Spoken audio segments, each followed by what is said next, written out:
Hello, everyone. Welcome to Unity's Creator Spotlight, the show where you get a rare in-engine look at incredible made with Unity games. I'm your usual host, Hassan, and I'm in charge of Unity's live content.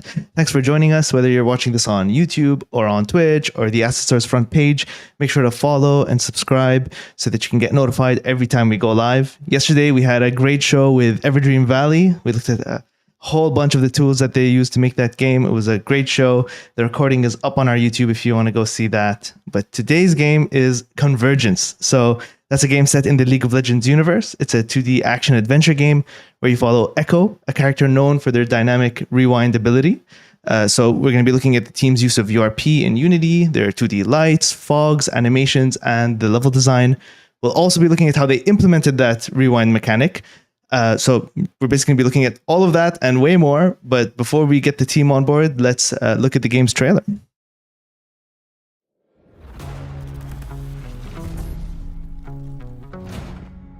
There is a war coming. So that's where we come in. Exactly.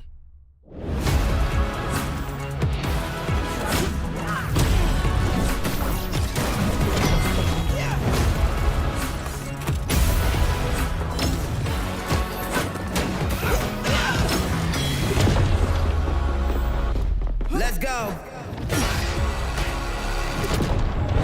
This ain't a hobby, this ain't a prodigy, this ain't a wonder if he gon' make it. This is a boy, I've been back for a minute. You just catching on, let me teach you the basics. With success, I've been driving so fast, I ignored every map and I'm past every exit. Life is a highway, I'm on a drive, and basically I am Tom Petty, I'm famous, yeah. Locked in, I'm loaded. Yeah, I'm locked in. I'm getting in my zone. Boy, I'm in my zone, in my zone. So what do you think? You in? Hell yeah! I'm a living legend. Yeah. Legendary. Let's go. I'm a living legend. You're not destroying my city tonight. Come on. I'm a living legend. Come on. 1, 2, 3. Legendary. I'ma leave a legend.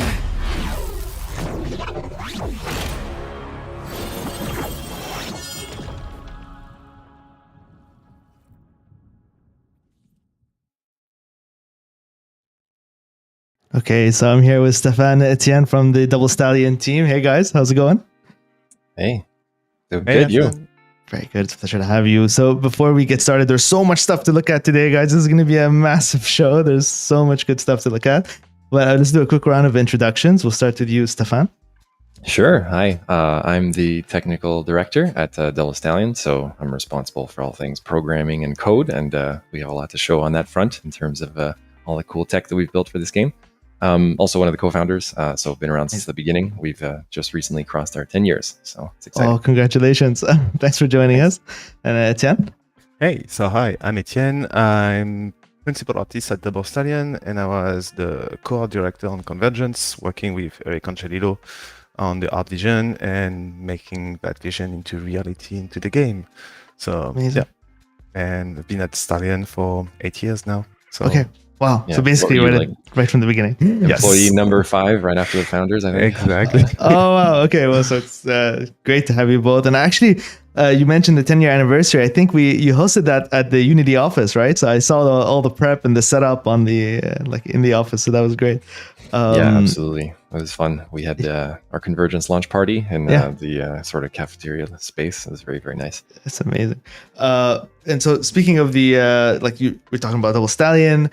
This studio's been around for a while. Can you talk about the history of the studio and the games you've worked on in the past? Yeah, absolutely. So when we started, we were actually part of an incubator called Execution Labs, and it was our opportunity to get out there and start making games as a team for the first time. Our first game was Big Action Mega Fight, a sort of classic side-scrolling brawler game. Very kind of NES inspired, but of course it was on mobile. Maybe not our most successful title. We did eventually port it to Steam, and it's still available there if you want to try it.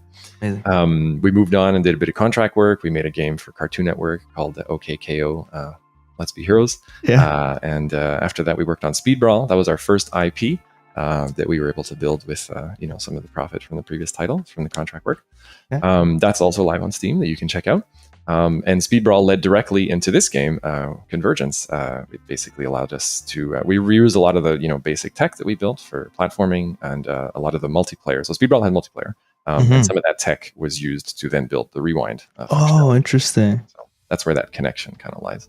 Oh, so the multiplayer tech found its way into the. Okay, that's okay. So we'll do a deep dive talk into about that later. We'll talk about that. We'll get to that. We'll get to that. So this is our fourth major title. Yeah. Incredible. And did you always have that kind of 2D animated aesthetic going on? Yeah, we've always been on that. But actually, you know what? I want to let Etienne talk about that. Yeah. That's his thing. Yeah, I mean no, I wouldn't say like retro look, but because most of retro games these days are pixel art, but always been fond of the old 90s cartoon era you could see on TV. So that's really feeding the DNA of the studio in terms of art, on how we approach everything is always outlined with black shadows, with vivid colors, and all that style. So far, that's what we do. Okay, cool. And so like finishing Speed Brawl, how did the Convergence come about? How did you start working on something as big as the like League of Legends universe? Yeah, that's a pretty fun story. Yeah. It wasn't me directly, but it was Dan, our CEO. He essentially received a phone call from Riot out of the blue, and you might hear this and think like, well, how did that happen? So we submitted Speed Brawl to a bunch of festivals, and I don't remember which one it was. Was it IGF? It might be. Where somebody who was a judge at Riot Forge saw the game and said, "This is awesome. We need to do something with this in the League of Legends universe." And I think at the time, I'm not sure the hero was the champion. Sorry, was even chosen yet. But it sort of came about really quickly. Of like, well, hold on a minute. Like, we have this multiplayer tech. We could do Rewind. That'd be perfect fit for Echo. And so it just quickly brainstormed from this like initial phone call out of the blue into like, this would be an awesome project, and oh wow, a good fit for the action platformer genre. So yeah. So it happened very quickly, actually. Yeah, it was what was it, December 2018, I think, and that was just sort of the initial brainstorming phase, and then I mean, we were working on it like 6 months later. It was pretty fast. Yeah, it was very exciting. Oh, okay, and then I think we have some footage of the game, so we'll put that up right now, and you can speak to some of that. On B1, some gameplay footage, and so yeah, this is what the game looks like, and this is, I guess, like one of the towns in the game or something, or one of the zones. Yeah, a big chunk of the game occurs in Zone, which is one of the cities in Runeterra in the world of League of Legends, and it's the city where Echo lives. So the game is built mostly in Zone, and you go like into multiple sections, like outside, but in the neighborhoods of the city. So everything like occurs, and you keep going back and forth, like inside the city, going to the sump, you're going into some other areas I won't spoil for people who haven't played the game, but sure. Yeah, I think we're going to end up causing a lot of spoilers on this. Big spoilers, I guess. Is there a spoiler warning here? We're giving out a spoiler warning? I don't think quite yet. Okay. But yeah, I think the cool thing to note here is, we visit 8 locations in the game for the different chapters. So, parts of Zon, like Entresol and Factory Wood and Clock Tower and that kind of thing. Okay, and just to briefly, for anybody who's not fully aware, the game is an action adventure. Would you consider it like a Metroidvania? What kind of genre would you put this into? Yeah, I think commonly it's been described as a Metroidvania. Now, I think that comes with the slight caveat that it's not the sort of Hollow Knight degree of Metroidvania, gotcha. Where you're like constantly backtracking all over the map. It's a little bit more linear just by nature of it being a more story-driven game. Yeah. But there's definitely a lot of that replayability that'll come from like, hey, I missed this part. Now I have this ability. I can go here, open this door. Okay. And did you always know that this was going to be the genre of game? Like when you first reached out and were having conversations with the Riot Forge, was that like immediately part of the discussion? Like we wanted an action adventure game for Echo, or did you bring that to the table? Did they bring it to the table? You know what? We really have to ask Eric about that, our creative director, who's not on stream today. I don't have all of the details. Fair enough. I can say that it was definitely a conversation, and it evolved, kind of over time. Like, okay, we know we want the side-scrolling action, right? Okay. We want the combat, we want the platforming. We know we want a big, like open feeling world. It's a little bit more linear, but you're exploring all the locations and you're getting to know the characters. It kind of evolved. We worked a lot with Riot's Creative, and by the way, they're a really great team to work with. They gave us surprisingly a lot of creative freedom on building out the game and the IP, and that's awesome. this subsection of the IP, you know, fleshing out Echo's character. It was a great collaboration. They were a great partner. Oh, and so like when you say like fleshing out the character, were they involved in a lot of the writing, or like how much creative freedom did you have? Yeah, so of course Riot gets final say on everything to make sure that, you know, it fits the world and it fits the consistency of the lore. Yeah. I think that we were able to essentially, you know, flesh out a lot of backstories that were not super well defined before. Oh, nice. And that was sometimes, you know, written by us and sort of approved by them. So that was exciting. Okay.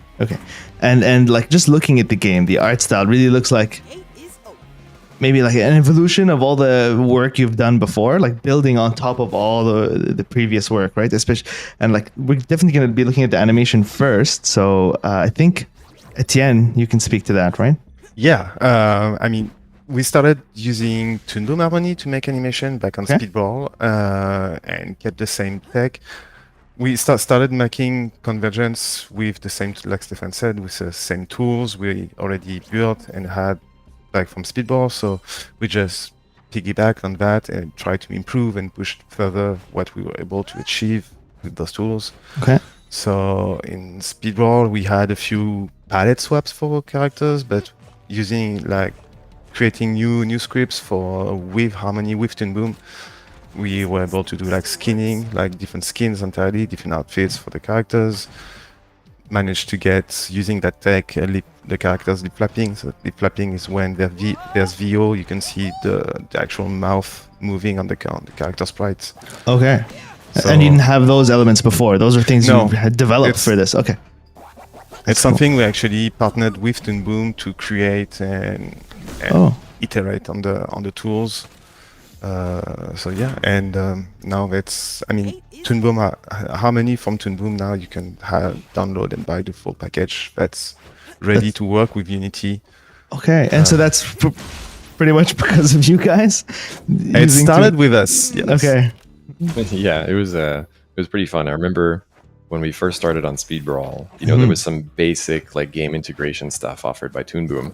And we sort of just partnered with them to extend it, improve it, you know, make it more and more essentially production ready. Right. And so, you know, some of the stuff that we did was working around like texture packing, you know, for optimization and you know, just easier asset management. A lot of the workflows essentially is stuff that we developed. And I think that now they have like a completely new version. There's going to be a theme in today's talk of like a lot of the stuff that we're talking about is like slightly old. And that's just the nature of, you know, when we're shipping a game, we're kind of locking it down to an old version for stability. So keep in mind that sometimes things have evolved and like we're still in Unity 2020 land. But yeah, so we built a whole bunch of cool Harmony tech to extend essentially their pipeline. And I know they have a newer version now that has a lot of those features. And some of them have been like completely overhauled and taken even further than what we did. Okay, so do you know if there are a lot of other games now using this tech that you built with the Toon Boom? That tech, I don't think so. I've heard of a few games using Harmony to make games. But they're using they're exporting like single sprites as if you would be doing like with any kind of softwares like Flash or Animate or. So you're creating a huge cost in terms of memory because you're generating a lot of sprites, a lot of images frame by frame. And what Harmony now offers paired with Unity is you create like a dot animation, so in small pieces, and in real time it reassembles the character with those pieces. Okay. So you have less sprites or tiny chunks of pieces of character that you are able to make not thousands, but hundreds of different unique animation based on a very short list of sprites. Okay. Yeah, you'll have to show us in game. It's going to be cool. I was going to say, maybe we should just jump right in and look at that and how that actually works. So let's do it. Let's cut to Etienne's screen. Best example is showing Harmony at first. So for example, this is Echo auto-saving. So it's made of like a whole bunch. I don't know how many pieces is Echo, but I think it's roughly 50 different pieces. So you have the sword, you have the hair in different pieces, you have the arms, and then it's animated using pegs. So you can move like each pieces separately like this. And and then so it works with a node tree. I'm not gonna go like too deep into like how harmony works because that's Sure. a Unity here you can share. But basically, the cool thing about harmony and working dynamically like this with different set pieces is that you can change the character colors on the fly, and that works in Unity. You can like swap actually the sprites that are Palette. used, the palettes. And you can also actually create skins, which if you would do that with regular frame export, you have to multiply by X skins you want the sprite load. So And so how is this not that? Like, is it just swapping the colors themselves? Or? for this, it's swapping a specific set of drawings that are actually changed. So we changed Okay. we're changing the. I'm not showing the sword, but on this skin we've got the knee pad, we've got the sword. It's different. It's got Gotcha. the Ruin King crown, which is part of the League of Legends lore, and making like an export usually looks like this. It's Mhm. a lot of different files. So Okay. Echo is the biggest one. Echo would be, I don't know, my Windows say like more than 2,000 files. Okay. It's half of that because the other half is just the scripts. But as soon as then you get into Unity, if I just grab Echo, So it's all those little bits and pieces, but it's not the actual animations, which would have been even bigger. yeah, It's every frame of the animation. Okay. yeah. I mean, I think we have roughly, counting cutscenes and transition for Echo, something like 500 unique animation just for Echo. Wow. So that's for one skin. So if you want that same animation with different palettes and different skins, you just add on top of that. And I mean, yeah, Echo is 4,000 frames total. Right. So Right. It's not really feasible. it's, yeah, if you want to make like something that looks sharp but works well in HD, you have to find like good solution in terms of how do you approach animation and using that like export in pieces. So let me just find out where is Echo. Echo data. I'm gonna show you Echo. Yeah, it's essentially a massive sprite sheet of like pieces that are all cut up. So, you know, it would have been completely impossible to have, you know, thousands of frames, thousands of animations, you know, 14 skins, if it was full frame export, right? Yeah. We'd be talking, you know, gigs and gigs of RAM just for Echo and nothing else. So what Harmony allows us to do is essentially pack these into sprite sheets because they're all cut up into tiny pieces that Etienne showed. So, you know, the head and the pants and the arms and whatever. Okay. Yeah, I don't know if it's in, if you can show one of the sprite sheets. So is it essentially taking the animation data from Harmony and then plugging that data into the Unity animator? Like that's where the communication is happening? Okay. Exactly. Yeah. Cool. If you want, I have one open on my screen. I have one of the two. sheets. So this is one of the sheets for the main palette. Oh, There wow. we go. There we go. I love seeing these. I love seeing sprite sheets. I don't know why. It's just so good. Yeah, so every single one of the skins is all a sheet like this. And this one, I think this one is 2048 by 4096. So, you know, this is like on the order of, you know, a few megs of RAM. Like, I forget what that is. It's about 64 megs. But, you know, had it been full frame, it would have been like, forget it, right? It would have been dozens of 4096 by 4096. So yeah, we have all the different skins or palettes, if you will, in one of these sheets. And then the animation, as you said, is reconstructed in real time in Unity. So there's animator information that knows like, okay, this frame, this animation, I need to go get these pants and, you know, render them here. And it's effectively a skinned mesh renderer that's like being built on the fly every frame. So it's pretty cool. That's very cool. And so that's for all the characters. For Echo, you just export the animations separately, or is it one click, the sprite sheets are made, and then all the animations are made? From Harmony, it's basically just one click. You've got an exporter. You're going to have the list that show up, so you can re-export, and it exports like the whole timeline, and it auto tags each chunks of animation with the proper tag, so that when you bring that in Unity, it knows like from frame 1 to frame 20, that's the first one, etc., etc. So everything is quite automatic and just clicking a few buttons and the characters in there. So And so Yeah. all your work is being done in Harmony, and you don't really need to do much in Unity after the fact. For the characters, basically no. After that is level design and programming that sets all the behaviors, all the collisions, attaching the VFX, the sound effects, and all Okay. this. But for the other animation itself, no, it creates a game object and And and tweaking for things like game feel and stuff like that. Is the back and let's say like the slash is too fast and you want to make it a bit slower. Is that back and forth? It's best to an do easy back and process? forth because like the animations are generating an animation file, so you can have like the timeline at the top, so you can always edit the timeline and the animation file directly in Unity. But every time you would re-export and re-import the character, it would stamp that data.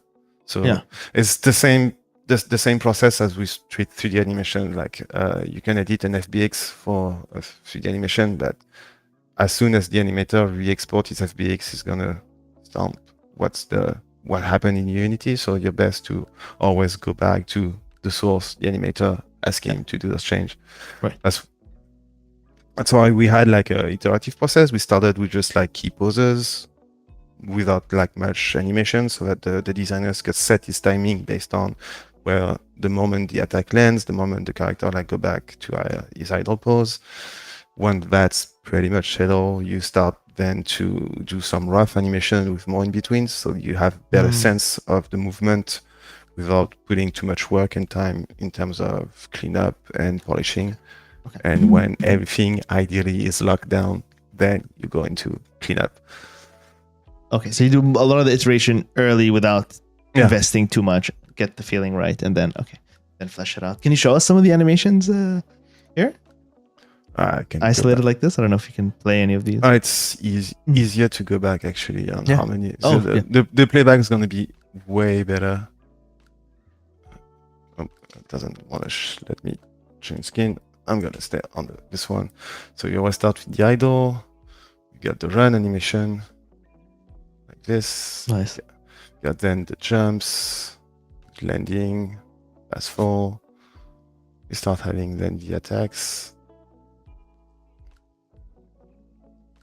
So Echo has a combo of 5 different attacks. Okay.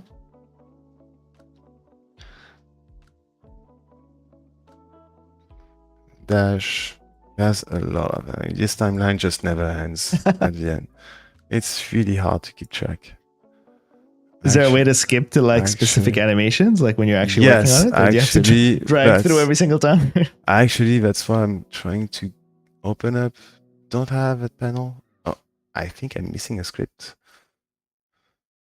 You should be. It's like Stefan mentioned. All workflow, our tools are locked down pretty early in terms of during production. So we stayed on Harmony 20, which is a very old version. I think it's almost 5 years old. Like I don't know what version like is Harmony these days, but and so all the tools created for the gaming pipeline were created like done manually between us and Toon Boom and just brought into Harmony. So every time we install Harmony, we have to reinstall manually all the scripts. Okay. So I might just be missing a script. Custom solution. No, for sure. And when you're actually drawing, like say you're designing different animations, there was one where Echo was like flipping on a pole, and there was one where he's wall running, and like of course you have to draw different sprites for each of those animations. Are you drawing those in Photoshop? Is that your workflow in some other software and then bringing it into Harmony? So as an example, usually everything Harmony has the very good advantage compared to other animation softwares that you can draw directly in Harmony. Oh, wow, okay. So if I would select that, I could like use actually the pencil tools. So I have like all my brushes, I have like my palettes, cool, and I would be able to sketch directly. And Harmony is a vector-based software, so you can zoom in infinitely and you're never gonna get any pixels. Wow. So I mentioned that earlier, like we started like usually with rough animation like this, so no color, just a quick line. And when that's okay and validated by... You put that in the game too, right? Like we put that in the game. Yeah, we do a first export of rough animation into the game. Awesome. test them, like with gameplay, how that feels with the for the species, like the controller and the player experience. Once that's okay, then we start making the clean animation on top of this. So the process is very, I won't say tedious, but meticulous, because you have to keep working with different pieces. Yeah. Change skin.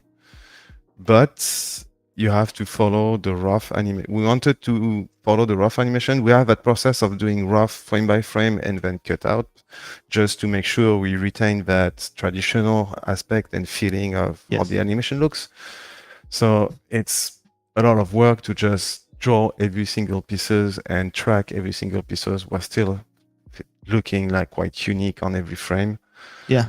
And can you change like a, let's say in the middle of one single animation, can you change the arm, for example? Like it swaps out halfway through the animation for another sprite, and it's not just one sprite following all the way through? So we have like a library of different sprites, like different hand variation I could use.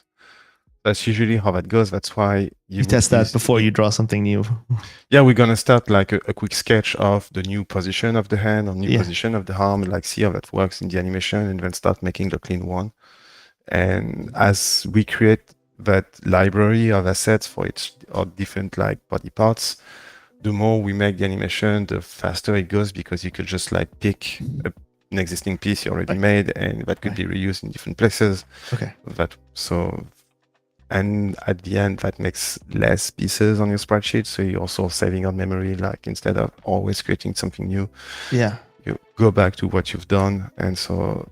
And do you find yourself doing that often towards the end of the project? Yeah, you do. Okay, that's great. That's good to hear. Yeah, you're saving time basically. At the end, making a new animation was quite fast. You can almost like copy paste a whole frame like this, and then just modify it a little, like change the position, like everything's articulated. So working with joints, the same as we would have in 3D. So I could like pick the arm, change like I don't know why it keeps like swapping the head like position all the time. So I can change the hair position. It's also using game bones. I forgot to mention game bones, but it's always something. What is that? Just want to know everything, It's deformers. Okay, deformers, nice. So you're deforming everything here as well. You're not using any kind of like bounce kind of effect in Unity or dynamic bone or something like that? Yeah, okay. No, all the bones are made in Harmony. So you can use the traditional like skew deformation and transform like you would do on, I don't know, same animate old school way, but we also have like the opportunity to use like matrix based deformation like this. So you can create bones. Okay. And it would deform like the sprites, and those bones are read also in Unity in real time. So we have a bunch, like almost all our characters are using game bones for one reason or another. Could be just the chest for the breathing motion, could be for the tail for character. Well, Warwick is not a spoiler anymore. So Warwick's tail is made with bones, for example, because it's fluffy and it's the wave motion like this. So. And those bones are just for this program. They don't translate back into Unity somehow. It's just to get the look, and then you wouldn't be able to edit them back in Unity. It's all transcripted into a giant XML file, so it's all numbers and data. So we do the deformation in real time in Unity. Oh, the deformation is in real time. Yeah. Okay, cool. But like Etienne said, it's only controlled or authored, from Harmony. That's interesting. Okay, so. Is there a way to see that now in Unity, like some of that deformation on those animations? Sure. That'd be really cool to see. I can show, actually the best would be to show Warwick directly. Let me just grab. I'd also love to see your animators. I love seeing massive webs of them. Hello, Warwick. Oh, nice. Oh, so cool. So we have the Warwick timeline right there. So you've got some wobbly effect on the tail. That's actually the deformers. His tongue as well as some deformation. Actually, let me just check something.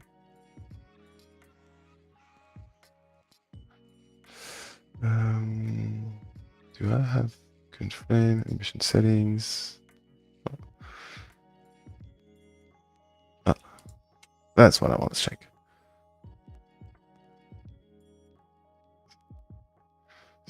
So yeah, there's Warwick has bones on, so I said on the tail, there's the tongue, there's the ears, there's a few different pieces. Can't remember where. I think the feet when he runs as well have kind of soft deformation. So this is great for like secondary animation without having to really Yeah. like worry about it too much. Creating Yeah. new drawings just because the just transforming, skewing wouldn't do the trick. Sometimes it's quite obvious you transform, like making a basic transform like this, something that's just like being stretched. Okay. The game bones makes stretching in a non-uniform way, so that makes it more, organic, and you can really get super cool result with that kind of process in the engine, and saving or just making a new drawing every time you want to make something new. Were you working on all of this while the TV show was coming out? You've been working on it since then, for sure. Yeah, we started on Convergence almost 3 years before Arcane was before even Arcane. aired. Okay, yeah. Sorry, my COVID timelines are all off. Yeah, so, as always.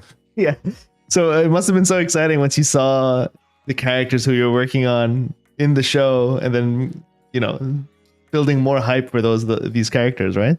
Yes, yeah, so much. I mean, it came out as a surprise for us, and just the show is incredible, and seeing the characters we've created and the world we've created, and seeing all those parallel, like between the show was just amazing. So, and did it influence any? Like, you got to see Echo moving, right, and like animating in that show, no? And so, like, did that inspire kind of how you saw your own process or your own vision for how Echo moves through the world?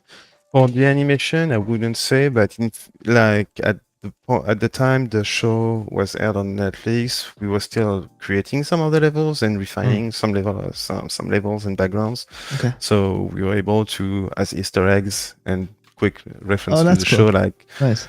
Put up some tiny details for the player to catch when they would play the game. So okay. Yeah, it was fun. I remember the show coming out, and I mean, even before there was a bit of chatter of, "Hey, you can't do this because this other thing's coming, and it's going to contradict it." So a little bit of that back and forth kind of creative conversation. But yeah, the show came out, and immediately it was like, "Oh, we can put this, we can put that, this key location, this artwork, right?" And so yeah, building as many of those references as possible. That's so useful, like so ideal. Yeah, that's awesome. Is there anything else we want to look at with the animations? The process that we might have missed. Maybe it's you could show the ridiculous animator on Echo. I think he's the most complex one. He must be.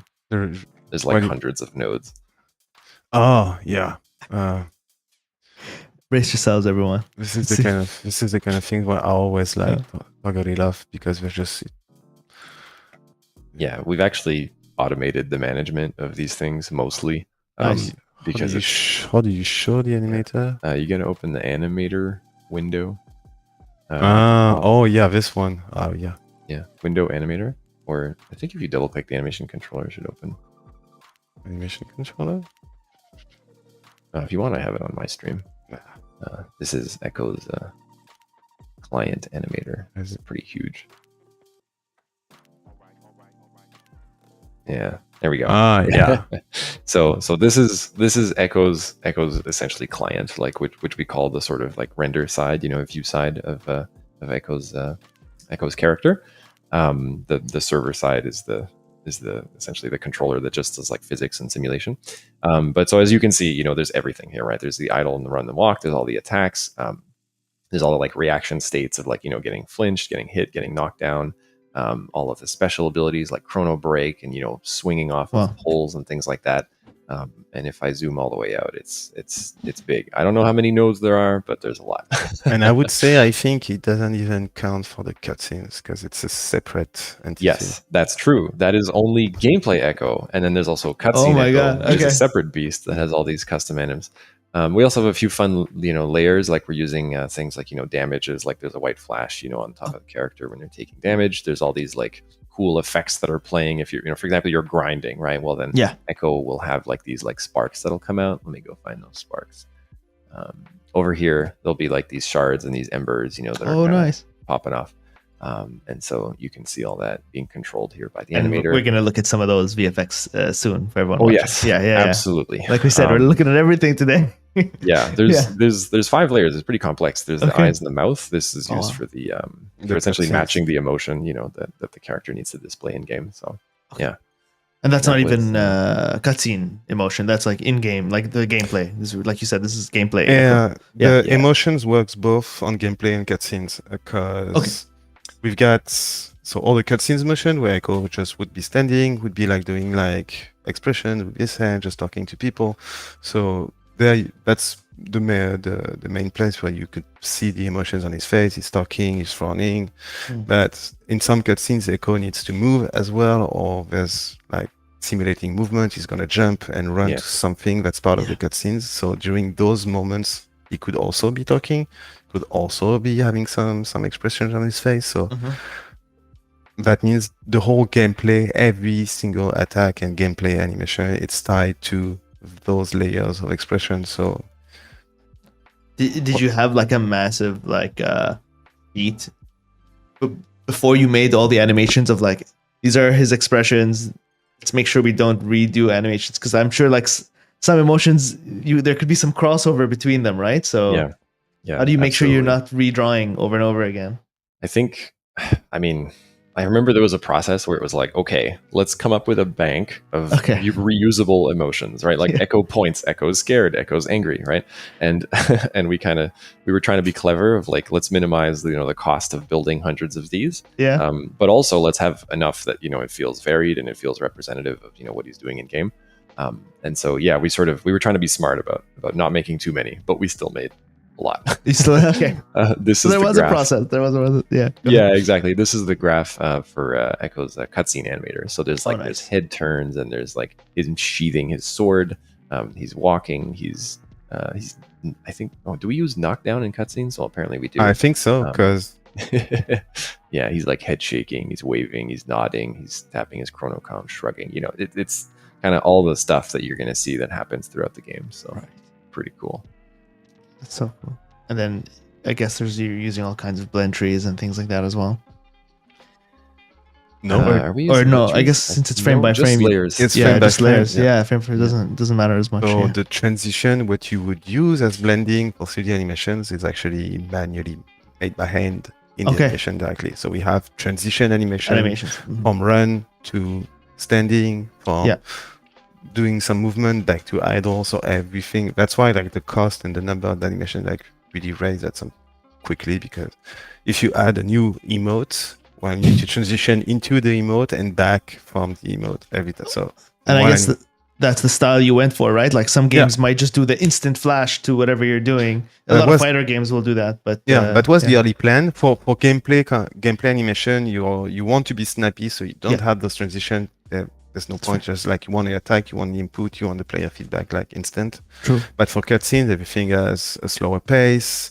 You see the characters the character zoomed in on screen, so you want to feel that emotion. So if the character like snap into an emote, but doesn't work, so we actually made the call quite late in production that we need to make this transition. There's no point. So yeah, that makes sense. Oh, I can't wait to see all of these. So what are we looking at right now? Is this just, you're looking at the prefab, right? To see all everything together. I've been kind of just scrolling some of the it's great. Thanks. To show You're keeping it stuff. Super dynamic. Yeah. And it goes without saying, we use a lot of animation events for a bunch of things. A lot of times we use animation events to control the like damage start and stop. So like, hitboxes and hurt boxes. Yeah. We use it for things like playing footstep sounds, right? When Echo's walking, that kind of thing. Actually, I'm gonna go try and find the walk. Walk. We should be able to see. Yeah, so like here, there's like a send footstep sound, here and here, so that it's perfectly timed with like the animation as he's walking. So we use that a lot. And I turned off gizmos because it gets real messy real fast. But Echo is pretty complicated. There's hurt boxes and hit boxes here. If I go into server Echo, so this is client Echo only, right? This is kind of like purely the visuals and the audio and the VFX and that kind of thing. If I go into server Echo, then he's invisible because he doesn't need a renderer, right? This is just a hitbox. Oh wait, why are the hitboxes not here? Okay, well anyway, we can get to that later. I'll dig them up. And so you're using a lot of animation events. Do you use timeline, or did you find the animation events were enough for what you're trying to achieve? We use the regular animator for everything that is characters, and we use timeline for cutscenes. So Okay. whenever we were composing like a fairly large, complex cutscene, and for example, right, like we need to echo to play a particular animation at a particular time, like hey, he's going to point at that thing right during the cutscene.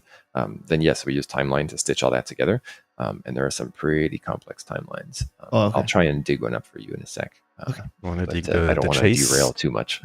Yeah, let's look at it. Why not? Let's go. So which one was it? It was Chase, I think you wanted to see. You want to show the chase? Yeah, I mean, that's the biggest one. It's a whole scripted level. So the whole level is a timeline. Mm-hmm. People in the chat want to see the animator for Warwick. Oh, the animator for Warwick? Yeah. Let me dig that up. Yeah, we'll look at Warwick. this. Yeah. Warwick client. Where is he? What does it look like? He doesn't have quite as many states. Okay. Of course, he's not the main character, right? Mm-hmm. So he's got a more limited set. But it's everything that you would expect for combat. So walking, idle, running, falling, landing, getting knocked down, getting up, all of his attacks, the slashes, the bites, the grabs, things like that. This is obviously giving away what he can do in the game. So Spoilers. Perhaps spoilers. But if you're watching this stream, I think you've signed up for spoilers. I think That's true. I think that's an unfortunate side effect. So yeah, a little bit less complex, but still pretty cool.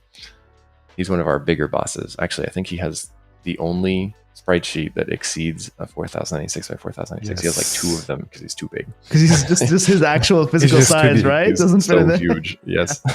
And I guess you put them all in like a sprite atlas as well. Like, do you put multiple sheets together into atlases, or we do use atlases, but not for the characters. Okay. Let me dig up Warwick. Warwick. I'll go back to the Warwick client. So like this is Harmony sprite here. Is where are the sprites? Here. Oh, okay. Did we use this atlas? Okay, we use an atlas for Warwick. Yes, I remember now. We use an atlas for Warwick. He's the only one that we use an atlas for, because he was exceeding the the double like 4096 sheet. But for everything else, like for example, Echo, we were using a pre-packed sheet. So Warwick needed his own atlas. Yes, that's how big it. He needed. Most of them are a single pre-imported sprite sheet, Gotcha. a texture packed sprite sheet. So okay, that makes sense. Let's see. What was I about to show? The timeline. Chase. Chase. Yeah. All right. Bear with me here. This is. I have it open if you want. Otherwise, Yeah. Do you? Okay. Yeah. Yeah. If you want to show it, go ahead. Because, well, it's unrehearsed. That's part of the fun, right?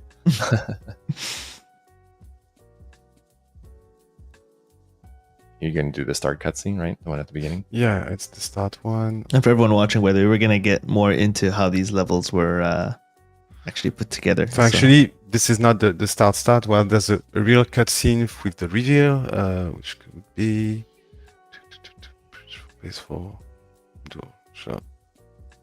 Big white shotgun in the chat says, "I cannot even imagine the amount of work." So you have Warwick running. So you have to imagine that there's the player Echo in front of him. So the whole like idea of the chase is that if you slow down, if you miss a jump, anything, Warwick gets you. Yeah. So Warwick is running at a defined speed, but every time he's doing a movement, like here you could start seeing on the timeline that there's some nodes. Right. And we are actually making the animation, like switching from one animation to another based on the level and the geometry, so that he's making all these movements, he's jumping, and then he's switching to another timeline, okay. And he's falling, and we have like on the timeline we have the VFX playing like at the same time just to track. We have all the sound effects as well that are put with the VO, so a lot is going on the timeline. So it was a lot of work to set those up, right. And especially for this level. And the level is quite long, actually. So, well, not bad, but it ends up there. I mean, that's pretty long. That's still pretty long. Just keeps going. Yeah, that's really cool. And Is there a reason you swap timelines after that jump?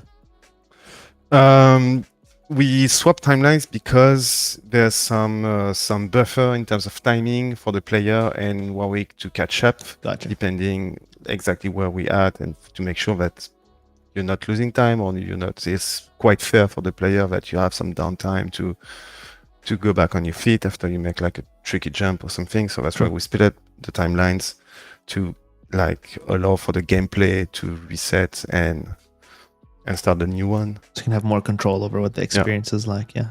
Makes sense. Yeah, it also made managing it a little bit easier, Right. breaking it up into a few timelines instead of one giant one. That too. Yeah. You're not having to scroll to the end as you keep going. That's actually the first timeline. Huawei, PG, so we have the time. So yeah, usually on timelines, a lot is going on. You have the movements. And this is a matter of like dragging since you're not making animations in Unity, you're not actually animating in the timeline. You're dragging the animations you have, positioning them. Okay. Well, for the chase, actually, yes and no, because if I would remember how it's done, I think there's two animators. There's the puppet and there's the actual animation from Warwick. But you need to make him move. Like the animations are rolling on a static way. Like if he jumps on place, because that's how you export animation. But then on the timeline, Warwick needs to move, needs to make the jump. So all these movements are actually animated directly in Unity in the timeline on a separate animator, and the two animators are merged together. And then people in the chat are saying how it's probably one of their favorite moments in the game. So a lot of work, but worth it. Thanks. Yeah. Yeah, that was a one-off. It was a very expensive but fun thing to build. Here it is. If I could a lot find of custom Warwick, tech just for that level. So you have Warwick position and rotation. These are like all the keyframes for exactly like following the movements and how you go through the level. So as for editing, even timing, or I would even worse, the level would have to redo the timelines and all this because that's how everything is manually made. So and so I guess there's a lot of things we want to get through today. So we should. You mentioned you're going to talk about the URP as well, and like the things you customized within URP, the custom shaders you have. You teased some of the VFX, and Etienne is going to show us some of that. So maybe we can jump to some of this. Yeah, sure. I think we can probably stay on Etienne's stream because he's going to show some of the fun stuff. But I just wanted to mention, starting off, yes. So we customize URP pretty heavily. Now, keep in mind, this is I'm going to repeat my disclaimer that we're in Unity 2020 land, and so I think a lot of the things that we did to URP probably ended up coming in as new features later built by Unity. But at the time we didn't have them, we needed them, so we made kind of custom things ourselves. We forked the package. We made a bunch of customizations to the render passes. We sort of re-implemented a simplified version of depth culling to get a bit of performance back. So we're using 2D, right? And normally you don't get rights to the Z buffer, so you can't like cull things that are behind other things. But we sort of added our own pass to get part of those optimizations back. Just as an example, and I can go into more depth later. But yeah, so we pretty heavily customized it. We were using the 2D lights quite heavily to get a lot of the lighting in the levels. And that's another thing that I spent a bunch of time optimizing. I think it'll be fun to show some visuals from Etienne first, and I can kind of chime in with the changes we made. I can't wait to see it. So what do you want to start with? I guess some of the custom shaders first before. Yeah. I think maybe lights and halftones, is a good starting. Let's start with lights, with step by step. We don't. I think mainly the custom shaders we use for really specific VFX. Like 99% of the game is using a single. We're using like mostly like URP lit and URP unlit for sprites. Sometimes because we're using like the 2D lights that came with URP, so I can show like some of these lights. Okay. Is it still? That's just a thing. Are we on the wrong screen? Yeah, we'll go to the other screen. Yeah. As an example. There we go. As an example, so all the little gizmos, all the little icons you see there are actually a light node. Okay.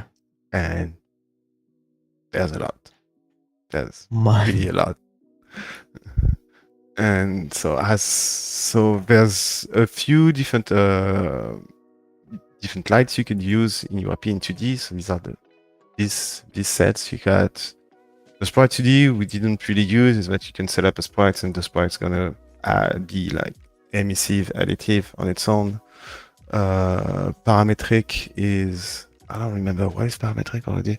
I think it's some kind of like it's mathematical shapes. You got point 2D, which is the regular one. This is oops, I can select this one.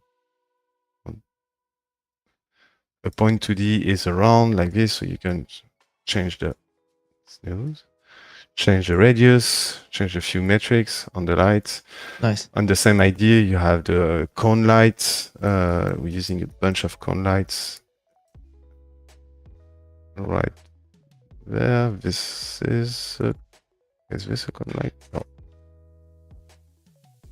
And are some of these 2D lights more optimized than others, or do you find they're all pretty much the same?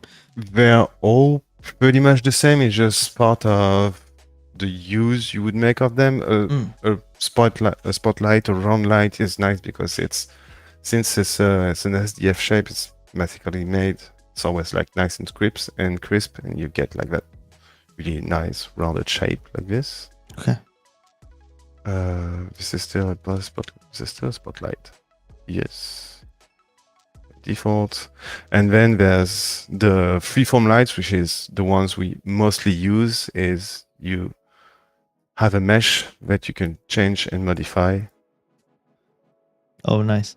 Oh. Yeah, I'm getting like lock issues because I don't have the locks on the scene. It's just a safeguard for people creating conflicts.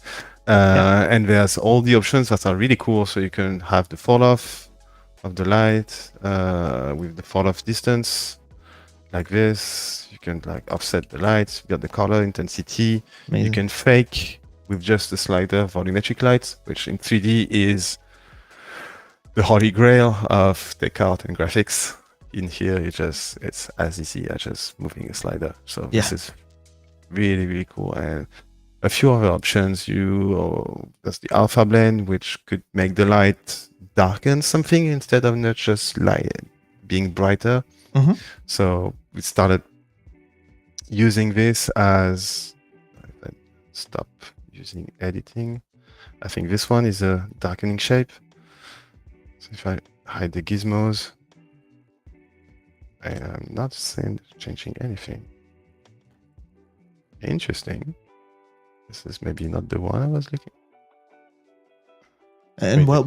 The darkness? Yeah. Oh. No, this is, for example, a light that would darken and make shadows. So we're using the lights not just to create light, actually, but also to create shadows.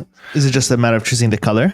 It's a matter of choosing the color, checking that little checkbox, alpha blend, which makes the light work in a different system. It would be overlay instead of being fully emissive. It's like the Photoshop layers where you can make something additive or changing a different Photoshop overlay. layer. Exactly. So that makes all the assets. If I could turn off, oops, this is not turn off the lights. This is the level with no lights. So everything is the raw color. Okay. So that was actually going to be my next question. I was like, do you draw like everything a bit more dim and darker and then light it up? But it looks like you draw it super light and then you darken it. Yeah. And then you relight it on top. So it's like a 3-step process, right? Like you darken everything, you create the mood, and then you add the. Well, you can use with global lights by default. If I can turn off all the. Wow, that's crazy. The layers it gives it. So these are all the lights made manually, like freeform, like creating the shape, and these are the global lights. So the global lights are gonna set a specific tone and intensity and value on the gameplay, and you can change set each layer you want to target them on. So I think the layers is something we created also for the game. Correct me if I'm wrong, Stefan, but which layers? Sorting layers. Oh yeah, well, so yes, we we did a little bit of custom work Okay. to essentially make the lights a little bit more efficient. And so, like one of the things you'll see is that so there's a global light that is just kind of globally applied to Yeah. everything, and that's what he's toggling on and off now. Yeah. And then there were those individual lights that are placed throughout the scene, Mhm. and as you can see from the quantity of lights, it was not always fun from an optimization standpoint. Me and Etienne were not always friends, you see. He comes in and he has, 10,000 lights in his scene, and he goes, well, I can't remove any, otherwise it doesn't look good. And I go, Right. well, that's not good. So one of the things we built is I built essentially like a partitioning system to take the lights and kind of group them into sections. I think you can click on that. All the circles you see are actually cutting zones for each Okay. lights. Okay. Yeah. So they had their sort of culling radius of like this is what I can affect as my light. This is my max dimensions, if you will. Yeah. And then slicing the level into sections and being like, okay, I know that this light will never ever be visible, right? Because its max radius is completely outside of this box. So those all just get turned off. Okay. So as you're moving through the level, right, you're actually turning off the vast majority of the lights and only keeping the ones that are on that are near your hero. Yeah. And that was one of the many optimization strategies. Yeah, we that had, must have been because, huge. I mean, as you can see, these scenes are huge, and Yeah. so Yeah, I frame think rate the sump. This is wasn't great. this is the sump. So this is the sump level. The first level where you're gonna meet Warwick at the end, and it's probably one of the biggest one. okay. Yeah, I think this is the biggest scene in the game, so this is I a see. good example. Yeah. And do you decide what objects each light affects? So you're talking about sorting groups and Yeah. and layers, and like, so this light will only affect the foreground, this light will only affect the background. And does that help with the optimization a little bit because it's affecting fewer pixels? So in that logic, to show you, so we're using orthographic view in scene view, and the same is game view. So if I would go back to 3D view like this, so it's a 2D game, so it's mostly flat, but you still have a little bit of depth like this. But a lot of what's happening are exactly on the same Z position, especially the gameplay layer where the character runs, because we're using Z like offset on Z on depth just for parallaxing effect on the camera, like things move at a different speed, different pace on the background where the camera like pans. But everything that's you could see, actually there's a lot going on. The gameplay flow. Yeah, essentially the idea is that we're placing objects in 3D, right? So they're flat, they're sprites, but they're spread out along the z-axis, and we use a perspective camera, and this gives as much as possible, it feels 3D as within the confines of using 2D sprites.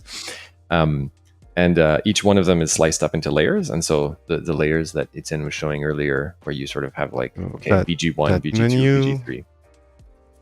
Yeah, if you can collapse. Yeah, there we go. Yeah, so those layers. So we sort of have the levels sliced into 9 or 10 slices or something. And so we've got the foreground, which is this kind of obstructing elements directly in front of the camera. Usually they're just solid black. Then we've got the gameplay layers where, Echo and enemies are fighting and that kind of thing. And then we just have progressively more and more of these background layers that are essentially giving that parallax feel, right? That feeling of depth, and there's a bigger world than just your really thin gameplay plane. And the lights are rendered per layer. So we're doing background 1 lights, then we're doing background 2 lights, and so on. So it's a little bit like we're reinventing the wheel for 3D lighting, but it does kind of give that signature Double Stallion style. Like you can't make a light that has depth, right? You can't make a light that has sort of an arbitrary Z width, if you will, right? But you can fake it by just like toggle the layers that you want. I want this light to affect BG1, BG2, BG3, but not foreground and gameplay layer, that kind of thing. Okay. Is it possible to see what this all looks like in the scene? Like if you turn the view, like is it all on one flat layer? Are there is it actually there? This is just sorting orders. Into 3D mode. Yeah, that's I love seeing 2D games in 3D mode. 3D mode. So the first one would see here is just the gameplay, and everything is quite close to one another. I think the biggest offset in terms of distance is that, especially here in the sun, there's no far background. You don't see the horizon. Everything is really like close in all pipes and sewers. So I think the maximum offset is 12 units, which is quite close when you work in a 3D world. So things could go to 1,000 in Z for the skybox and something like this. So And is it necessary to have things offset in the Z-axis, or can you just have everything flat and use sorting orders and sorting layers, sorting groups? it's a mix of both. Having it shows up a little if I'm in this view, but if I move the camera, you would see things span at the different with offsetting. So you get that sense, even if the game is 2D, you get that sense of depth, of distance, of layerings between like the different planes. Yeah, and that makes things like more volumetric in some way. Yeah. Even though the game is mostly flat. And the camera is orthographic, you said, right? Yeah. Yeah. The camera is always displayed like this. No, it's a perspective camera, actually. It's perspective, right? Because I was going to say that parallax wouldn't work if it was just orthographic. It would just always appear flat. It's just orthographic when you would work. True. Yeah. We're just working like this, but okay. Yeah. And so did you have to set up the sprites and everything at a certain distance from the camera so that you don't get like a warp on everything, like everything looks slightly warped, or is that not an issue? So it's a mix of two. So everything are sorted by layers like this. So I know that everything I put on MG2, which is the first background layer right behind the gameplay one, has a Z of 1. So every sprite and object I made in that part of the hierarchy in MG2 are going to have an offset of 1. But they all are on the same Z, which in 3D are going to create what we call Z fighting, because they are overlapping on each other, and the rendering doesn't know which one to draw on top of the other. So that's where we pair that with. Maybe I should just click on something if I can. Faster. This is not the one I was. Vertical pipes. So these are, I don't know where they are. This is the piece. So those pipes have a layer ordering that, can I see it? Cannot really see it. Here, so it's sorting on MG2, which is something that's being done automatically. Same script Stefan made. As soon as I made that sprite on the MG2 layers, it's offset by 1. Well, MG2 is 1Z position, and is going to be target like labeled MG2 layers. And then I have a value I can change manually, or have like also tools to set that up more automatic way without having to think about it, which is the ordering layer. So it's kind of unintended layer of positioning in distance for a sprite and object, where they're using the same Z, but you're layering them. You're choosing which one is on top and creating that kind of like ordering. Okay. Yeah, that makes a little sense. So then I think there are a few more things that you're doing with the environment, right? So there's the cool stuff you're doing with water reflections, and then also on the lights you're applying halftones and effects. Yeah, so as that was part of the creative vision and art vision early in the game. We wanted to have that comic book effect, so using halftones heavily. So there's 2 things that actually affect halftones. I had a slide here I could bring back and do as an example, which is a good light intensity. If I crank this light up, actually, does it show the emissive? I would have thought it would show. Or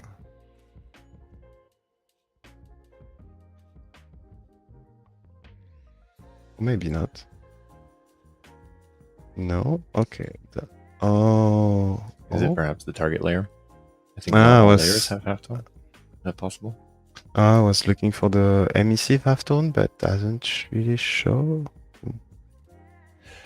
It could be that it's getting lost in the stream compression too, because it's kind of subtle. I Yeah. don't know if that's part of it. But apart from the lights, a trick, well, I would say a trick, that's something we've been using to separate the gameplay area where the player is going to move and the background to make sure it reads well.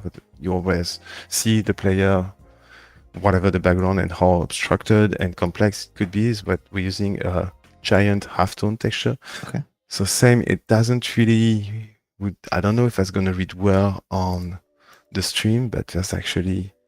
I think if you go into the game view and you zoom it, you might be able to like force it to show up. Like if you use that scaling. Oh yeah, you have to move your camera. Yes. Okay, so let me grab the camera. Where are you? Right there. Moving back the camera here. So if I select the halftone, yes, it shows a little more, but still not that much. It's really subtle, but you get the kind of feeling when you play that something is halftone, and that's enough to really help separate the planes. Right, and that's applied to just the planes behind. Yeah, it's The we choose same. The halftone is as its own target layer and its own ordering in layer, so we know that it's behind. It's right behind the gameplay, but it's really at the top of what's behind. Okay. So there's here the MG3. So MG3 is right behind gameplay floor. It's the first of the layers behind. And 6000 is just to make sure it's always like the first one. Cool. And two things our audience always gets super excited about is grass and water. So you guys have a cool water reflection shader, I think, that you're going to talk about. So maybe we can look at that. Yeah. Does it show up? Yeah, you gotta be in the game view. But it is working. It is working. I know it's working. It is. It is here. There we go. Oh, awesome. There we go. That's a good shot. That's so cool.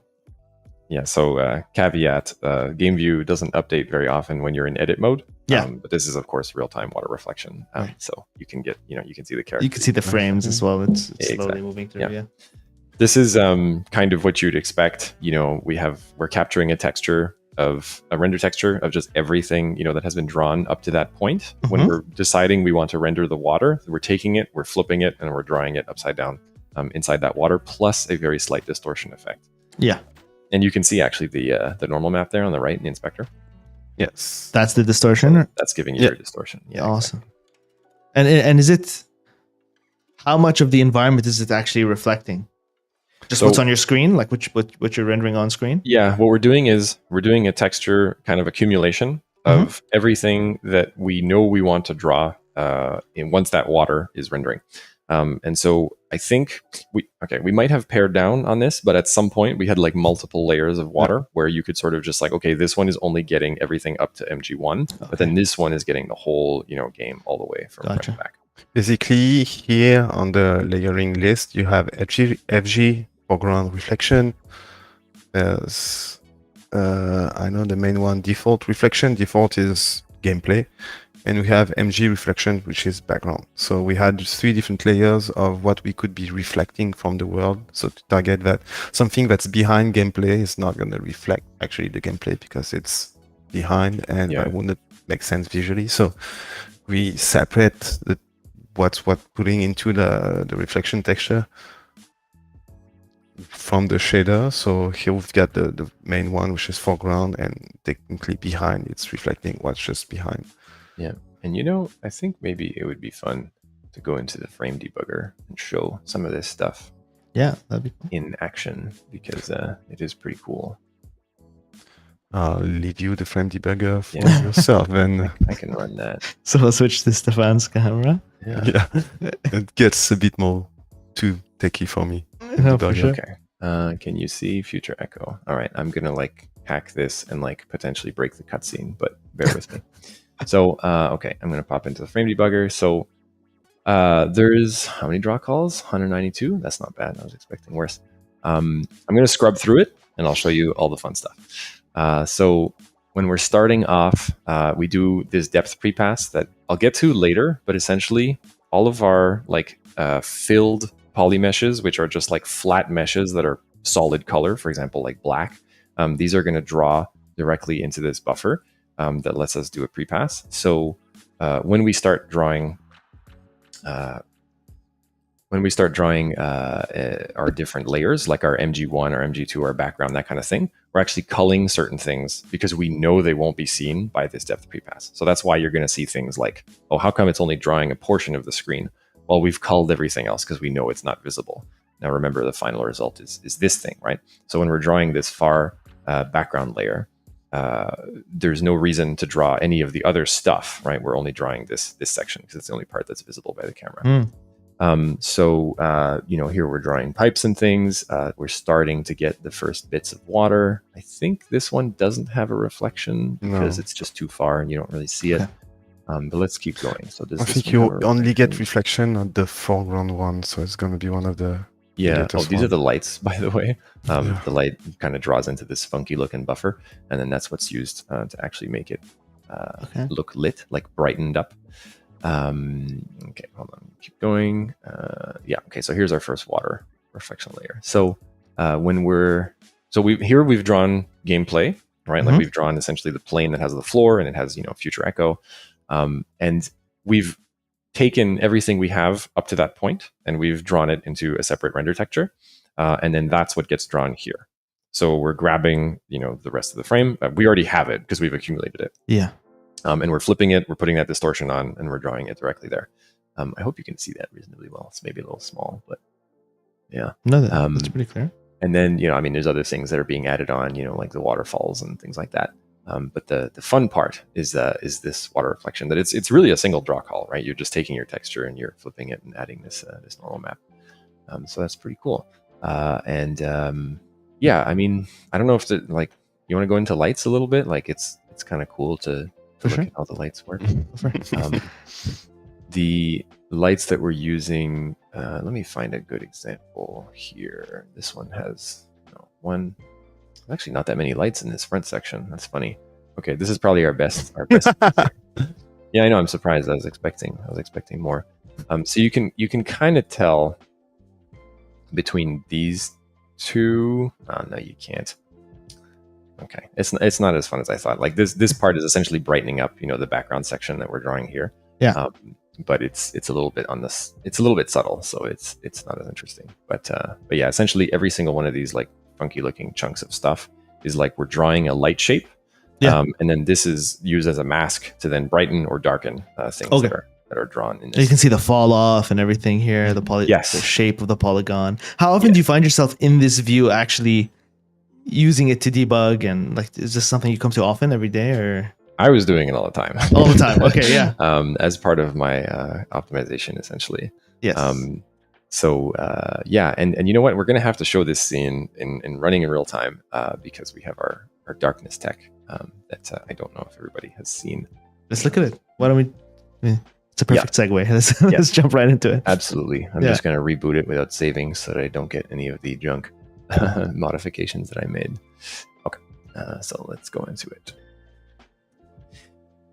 So in the game, we have it is darkness mechanic. So this is in the sump, and this is the like section of the game where essentially like Warwick is hunting you and you're going through the sewers. So we really wanted to give it a claustrophobic feeling of like, hey, it's dark, it's spooky, and if you're going too far outside of anything lit, then you're gonna take damage. This, if you've played Ori, there's a similar mechanic in that game. We wanted to have this kind of effect of, hey, you're going into darkness, and then now all of a sudden the light that's around you is like shrinking, right? And you're in danger, essentially. So what we did is we built this pretty cool shader. Okay. I'm going to start activating a bunch of cheats so that I can just get through this quickly. So as you can see, right, there's this circle around the character. You can actually see the halftones. Can you see those decently on stream? Around the character, there's these like halftone spots. Yeah, I can see it. It's quite subtle, but I can see it definitely. Okay. Yeah. Good. So those are the halftones we were talking about earlier. So Echo has a light around him, right? And then when you're going into this darkness, well, guess what? You can't make it far enough in this particular section Right. because there's no light, right? You have to go hit a switch to turn on a light. The idea is that like this is your kind of like life meter, right? Like as soon as it starts getting darker, then you're taking damage and you're dying. Okay. The fun thing is, we built this custom shader with the help of some graphics programmers to basically get like this darkness effect. That's just like this scrolling smoky kind of feeling. Yeah. And this is, I think it's 2 scrolling textures, right, that we've combined to kind of give that effect. And by the way, I think the graphics programmers who made this effect are actually in the chat right now. Are they? Artifact 5 is here? Hey, guys. They're in the chat. Yeah. They helped us. Actually, you know what? I don't think they worked on this darkness specifically, but they did the water and they did a bunch of other things. Oh, okay. So Gotcha. thanks for the help, guys. Yeah. Yeah, let me go into this. Hold on, I gotta reshuffle my windows here. Okay, so darkness. I want to try and find the shader in question because it'll be cool. Okay, here we go. So this is the scene before there is any darkness applied to it, right? This is just a regular lit scene, looks totally normal. And then now we're getting into the fun stuff. So there's darkness that gets applied and darkens anything that isn't explicitly lit by a light. So the first thing we're doing is we're accumulating all of the places where there's light, right? And we're saying, okay, these are places that you're safe, and these are places that you're going to have a normal visibility, and everywhere else is going to be black. So then when we go in to draw that, then we're kind of blending, this accumulated texture that you're seeing here with the original scene, which was this thing. So we're darkening out according to this mask. So the white stuff becomes black, and this is the final result. And then, oh damn, you know what? It's not showing me. I want to try and find the shader. Essentially, this guy here. You can search. You can just search for the darkness in the project and grab the material. Yeah, do you have the material here? Yeah, if you look for all the darkness on the shader, scroll down. Where is the darkness? Do you remember? You were at the right place, yeah. There's darkness. There's a material down there. Darkness blend. Is it darkness blend? No. I don't remember. Where is it? Here. Yeah, this one. This is your 2 kind of Perlin noises that are blending together. You can see these here in the bottom right. Not Perlin, but the first one is the halftone with a few variations, Perlin variations. The second one is really giving the Sharpie and Vine look that makes it more threatening in some way. Yeah, they were originally Perlin noise, but we changed the texture without renaming them. Now they're just custom tiling textures. But yeah, so these 2 are kind of, I think they're both like scrolling at 45 degrees like this in order to give that kind of final darkness effect that you see here. So I'll just disable the frame debugger and go back into like running the play mode. And then you can see, like, hey, this is the smoky edge, right? Yeah, and it looks so good. Eventually, well, it kills you. so yeah, that was pretty fun, right? Like we wanted this dynamic, like nice looking effect, but that it had to be all, running real time and, based on lights that are moving around, including the hero. So that's fun. It's a very creative solution. And then you can, and like the halftone becomes really clear in the scenario on stream. You can actually see it. And I love how it's everywhere. It's also in the key art as well. Like you really stuck with that principle, that art principle. Yeah, definitely. Let's see. What else do I want to talk about here? We did the water reflection. We did the darkness. That's cool. We did the halftones. Maybe we could go into some of the VFX now. Sure. You also wanted to talk. You were gonna mention something about the like caching the light cookies, and then you said you also have a custom fog tool that you worked on. I'm not sure if that's yeah. I think let's do the fog because that one's cool. Yeah. Okay. That'll be on Etienne's stream. Yeah. Nice. Oh. And we have some gameplay. If you want to look at the gameplay footage that shows off the light and fog in the game as well, if you want to play that first, or do you want to just jump straight into it in the scene view? Well, up to you, Etienne. How do you want to do it? I think it's so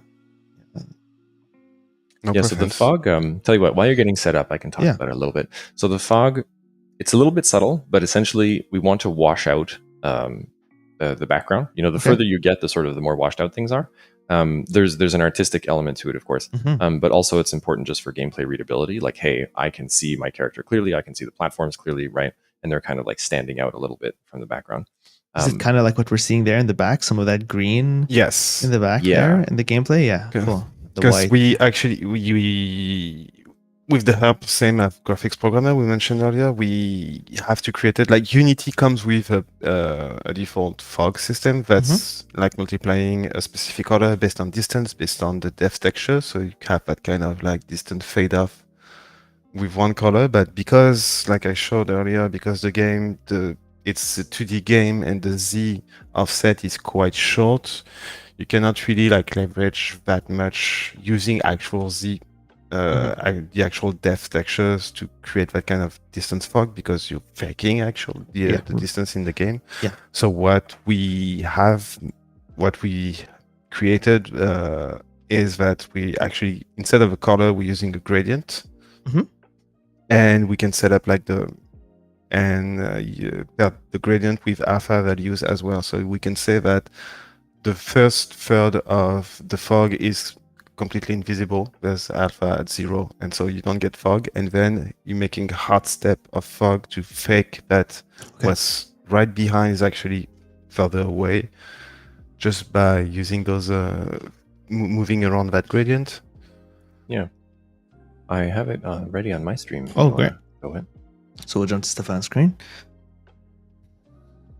There we go. So here we have. We have such a cool scene. Yeah, so this is with the fog on. Okay. And now I'm just going to turn it off to give you an idea, right? Like this is no washout whatsoever, right? The background is just fully visible.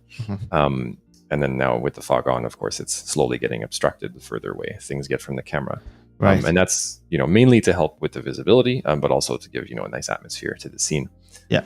And one of the things that, Etienne asked me pretty early on, right, is exactly like he was explaining, right? It's like in 3D, you can kind of just do like a direct, distance linear fog or maybe an exponential fog, and it kind of just works. But because we're in 2D and we've got these custom built levels that are like a bunch of really thin slices of art that are like actually pretty close together, it didn't really work to just have this, really simple linear fog, like one solid color. So we built this custom tech instead, where you've got this gradient, you can control the start and end distance, and then you can like kind of change the color like as you move throughout the scene. So like if I grab, one of these handles and I kind of just move it, you should be able to see like the purple is changing there. Like got to be careful not to cross them over, because that'll of course ruin it.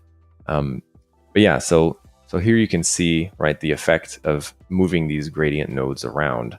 I want to exaggerate it a little bit here. I'm just going to go like make this. Yeah, like every level has its own a bit like tweaking, and sometimes you just have to balance between the gradient on its own and the start distance, the end distance. So some gradients are looking better than others, let's say, based on iteration and like getting a hand on the project, on the tool. Yeah, so my obviously flawless artistic eye, decides that I want some green here, then well, we can do that, right? And we can control like sort of the depth where it's actually happening.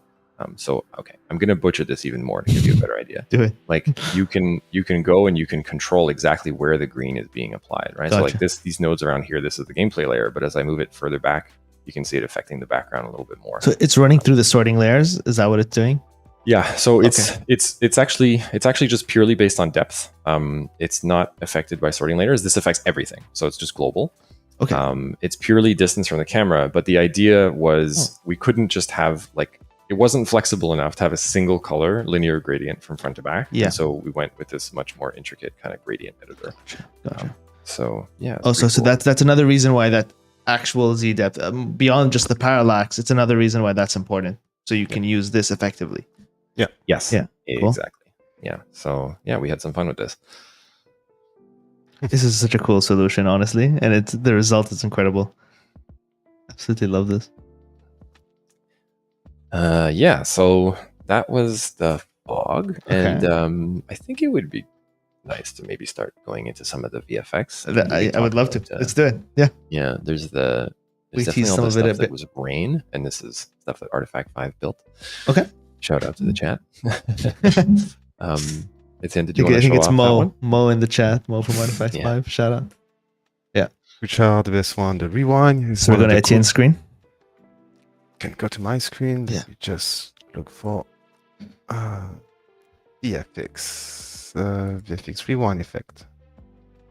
Rewind VFX. So we have a whole lot going on this. I could just like play it all. And I think that's Nice. So Espero think Productions in chat asks, is the parallax created through script or natural Z position? And I think we looked at it earlier and it was natural Z position. and right? it's natural Z position. Yeah, Yes.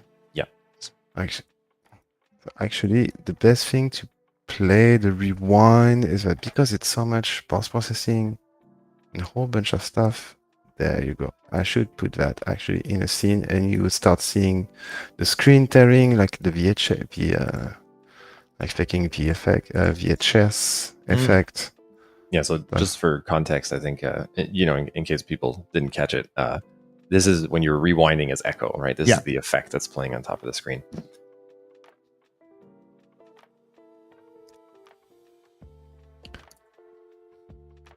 I have the links. There's like a whole bunch of like screen tearing. So if I And maybe we should explain what a VHS is for anybody who's in Gen Z.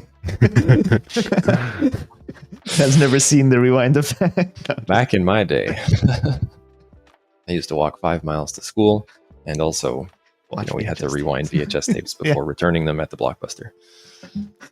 We have a whole lot going on, like screen like I said, the screen tearing, that kind of like distortion and chromatic aberration of the game.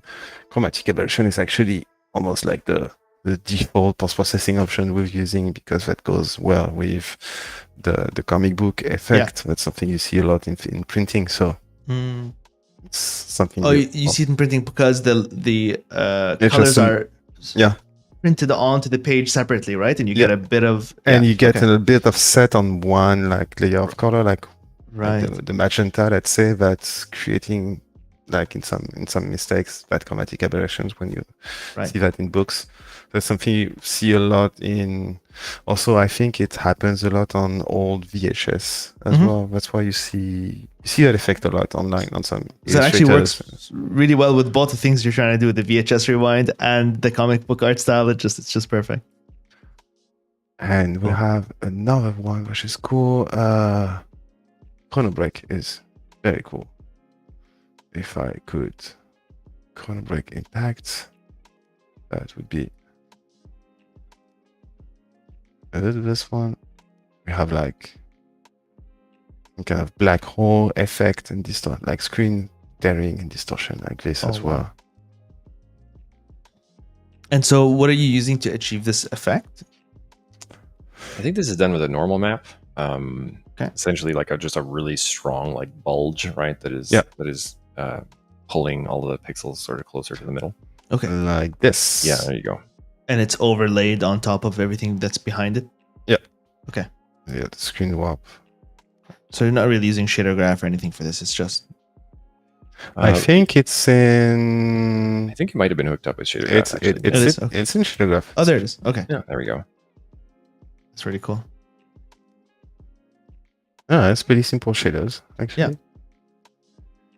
Yeah, we got a lot of mileage out of applying distortions to things. There's the VHS rewind kind of tearing. There's this black hole on the Chrono Break, and there's a few other places like in boss battles. Anytime like you take a really big hit, will like slightly warp the background, things like that. Okay. This is coming into like spoiler zone, but this whole stream has been spoiler zone, so I think people understand. It's all good. So we're gonna show the last boss next. So this is where would that be? Cutscenes. This one. So characters. Fish, probably. Oh, the time fish. No. Can I find it back? Oh, it's gonna be so hard to find. Oh, there should be a massive VFX in here. Oh, it's here. Found it. Done it.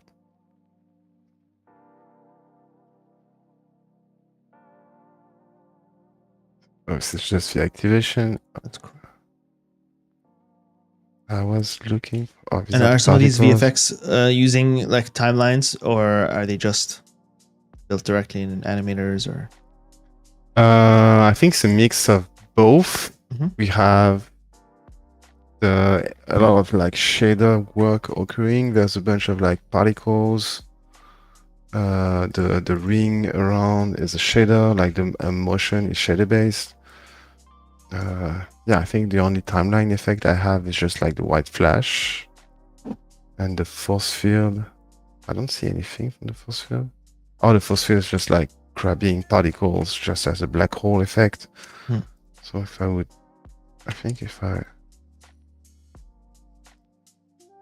I don't see the screen tearing. Does it show up in? Maybe not that much, but it's one of the cool VFX we had. Another one, which was... This looks so cool. It's like a crack in time or something. That's actually what it is. Okay. You're actually tearing to the Tearing through time, this time and space. I mean, you did a good job with it. It's very clear. I think.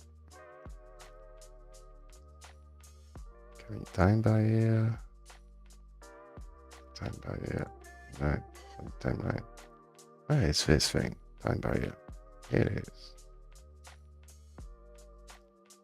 Let me just open up everything, make sure all the particles are playing. And we have this like screen distortions based on normals. We have a bunch of like particles moving in 3D.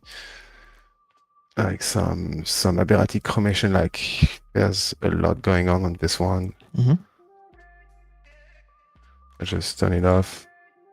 You can see that. Oh wow.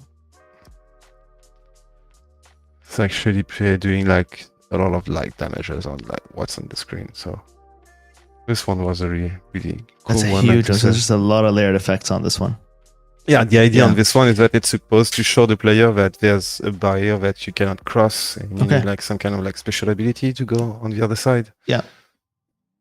So it's I think it makes it pretty clear that you cannot like go through it like that. very clear. Does it react when you walk into it as well, or? No. No, okay. So there's like the distortion effect. There are these triangles. These are, I guess, meshes that you're just rotating, or? Yeah. Okay. I think that's the bubble warp. Some squares. That's the warp strength, so you can warp the screen. It's the same. It's also some kind of. It's also using some kind of. Oh, it's opening Photoshop, so it's a PSD file. No. There you go.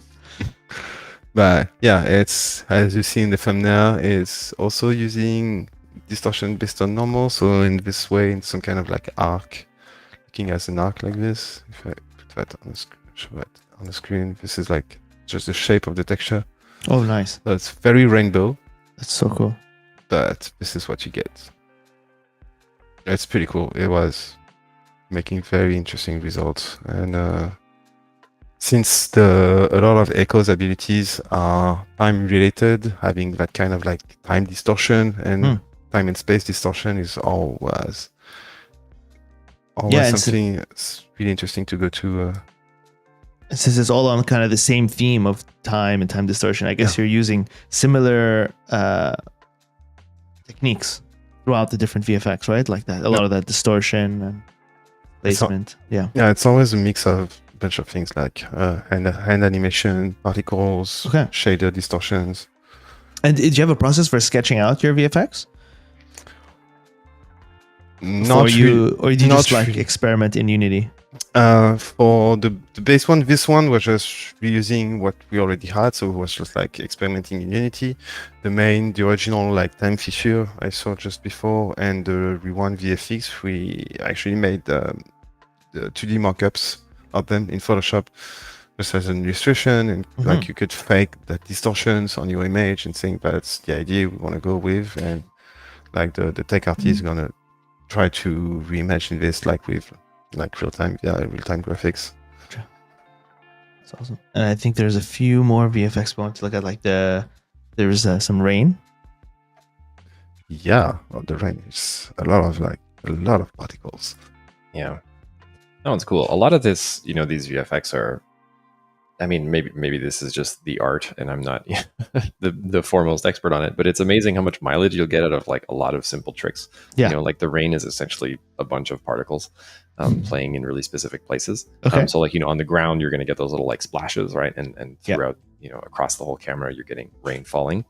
And we're not really like matching, you know, the exact raindrop causing an impact, But it our ends up, eyes like, do the looking- matching, right? Yeah. Exactly. It ends Yeah. up looking quite good anyways. I find that's something it's like a very common thing. I see in a lot of these creator spotlights that I've done, that a lot of very complex techniques are often simple techniques stacked on top of each other. Mhm. Yeah. Yeah. A couple of tricks and In future, off you yeah. go. Yeah. Exactly. Yeah. So does it show up? So yeah, if I zoom in, you could see the rain. And we have here all the splashes as well. So I do that, grab everything, generate all the particles we get. That makes a lot of particles. Oh, small particle system, but it's kind of soft and easy on the performance because it makes many systems, but each particle, like each emitter, is not that many particles at once, and they all box really like small area, so they get called away as soon as you get away from them. So instead of loading a whole giant particle system of thousands of particles at once when you enter the level, you actually just always see the ones that in the camera. Okay. It's again like culling. Yeah. Or, Yeah. Yeah. Exactly. Cool. Yeah, just lot of being times, smart.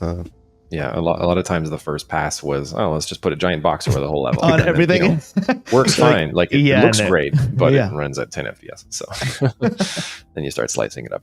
Did you use something to like decide where you needed to cut, like a memory profiler or anything along those lines? Yeah. I use the profiler, you know, pretty extensively to try Okay. to just find like hotspots. Yeah. And a lot of times, you know, you sort of like our development process was a lot of, you know, build the scene once, make it look good, make it feel good, right? Yeah, and right. then at that point, performance might be totally off. Sometimes it's fine, you know, maybe in some smaller levels, but you know, sometimes it's not great. And you know, profile it, you find a pattern, and you're like, hey, this pattern, right, is turns out that it's not good, right? Like, okay, instead of Right. having, you know, a giant particle system that covers the whole level, you know, with 10,000 particles in it, and slice them up per room, and then they get called. That pattern, we'd sort of put it into like our back pocket of anytime we have a performance problem, let's try this, right? Okay. You sort of build up this checklist of patterns, like, okay, you know, call your lights, call your particle systems, call your whatever. And we weren't necessarily doing it for all the scenes because sometimes it's like, well, it's already at 30 FPS, so we're good, right? Right. Sorry, I say 30. 30 is on Switch. It's 60 FPS. 60 on everything. on else, yeah. PC and on all the next-gen consoles. So, you know, as soon as you're noticing a performance issue, then you're reaching into your bag of tricks and you're going, okay, which one of these can I do?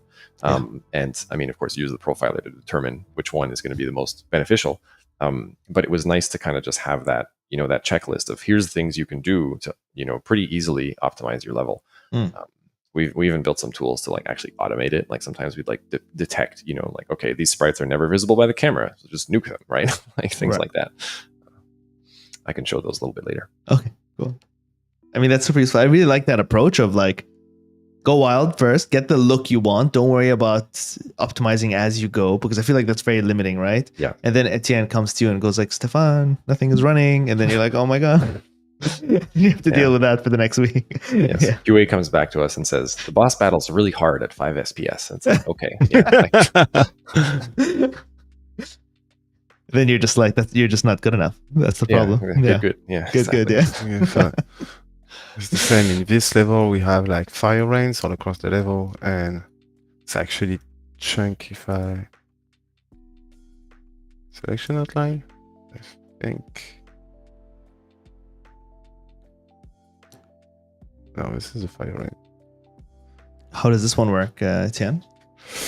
It's kind of the same particle system based. That's They're falling down one at a time. I'm just show bounds. So, for example, the bounds is quite large. This one is quite large, but it's only 6 particles at a time. So it's always, I think we made the rule that no emitters should be more than 10. And if it's more than 10, that it means it could be sliced up, or Okay. have to be always, you can always be super smart in terms of how many particles you're emitting based on their lifetime, their size, their randomness. You can get a lot of mileage with less than 10 to create smoke effects and mist effect and that kind of things. Yeah. I wanted to show one of the lightning effects that I made please. for some of the magnetic beams we have in the game. Should we cut to your screen? Yeah, if we can go to my screen. Cool. Let's cut.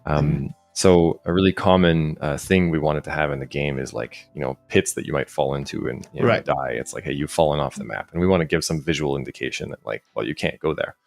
So, here, for example, Echo would be platforming across, and if he falls, then, he's taking damage. It's like, okay, let's come up with something cool, right, to denote that you're falling in. Sometimes we have just like, it's a hole and whatever, but it's cooler when there's some VFX type to it. So we made these kind of line lightning VFX that I'm manually updating, just by clicking here. But the idea is that it's giving this kind of lightning effect, right? This is like super early in the project. I wrote this. It's not even in a shader. It's in pure C#, and it is modifying the positions of a line renderer. So we have this line renderer, going across the screen, and I'm just kind of like manually placing some points and then shuffling them up and down. So I can control, for example, like the perpendicular offset of these points. So if I make this number huge, then all of a sudden it's like spreading a lot further. Oh, cool. I can also like control like how much it's like shuffling kind of like side to side. So if I do this, then there's a lot more like zigzagging and kind of overlap. But if I put less, then it's a little bit more linear. So yeah, this is one of the effects that was like actually surprisingly straightforward to implement. But we got like a lot of mileage out of it. It's kind of all over the game. And it's pretty flexible. So that's awesome. Fun. And like you just built this manually, basically. Yeah, exactly. Like it was like, okay, what does lightning feel like? And the answer is, well, most of the time, right, it's like slightly jittering.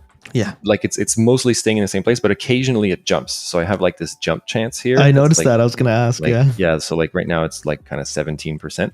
Like if you put it to 0, they never jump. They only slightly move. And this is based on the move speed here. Right. So like if I put this to 0, then they're just not moving at all, right? But if I put it to 1, they're very slowly moving.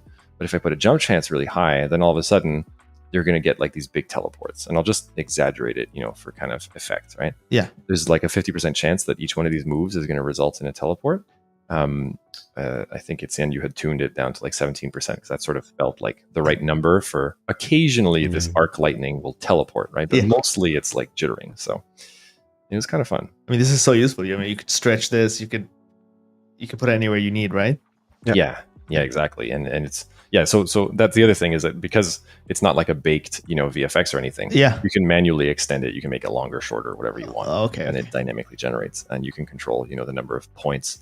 Where do I have it? Okay, actually, indirectly, right? It's like how much distance are there between the points, and now there's more of them, that kind of thing. And that line that you drew, that's just like the starting position, and then you're messing with that, right? Yeah, starting and ending position.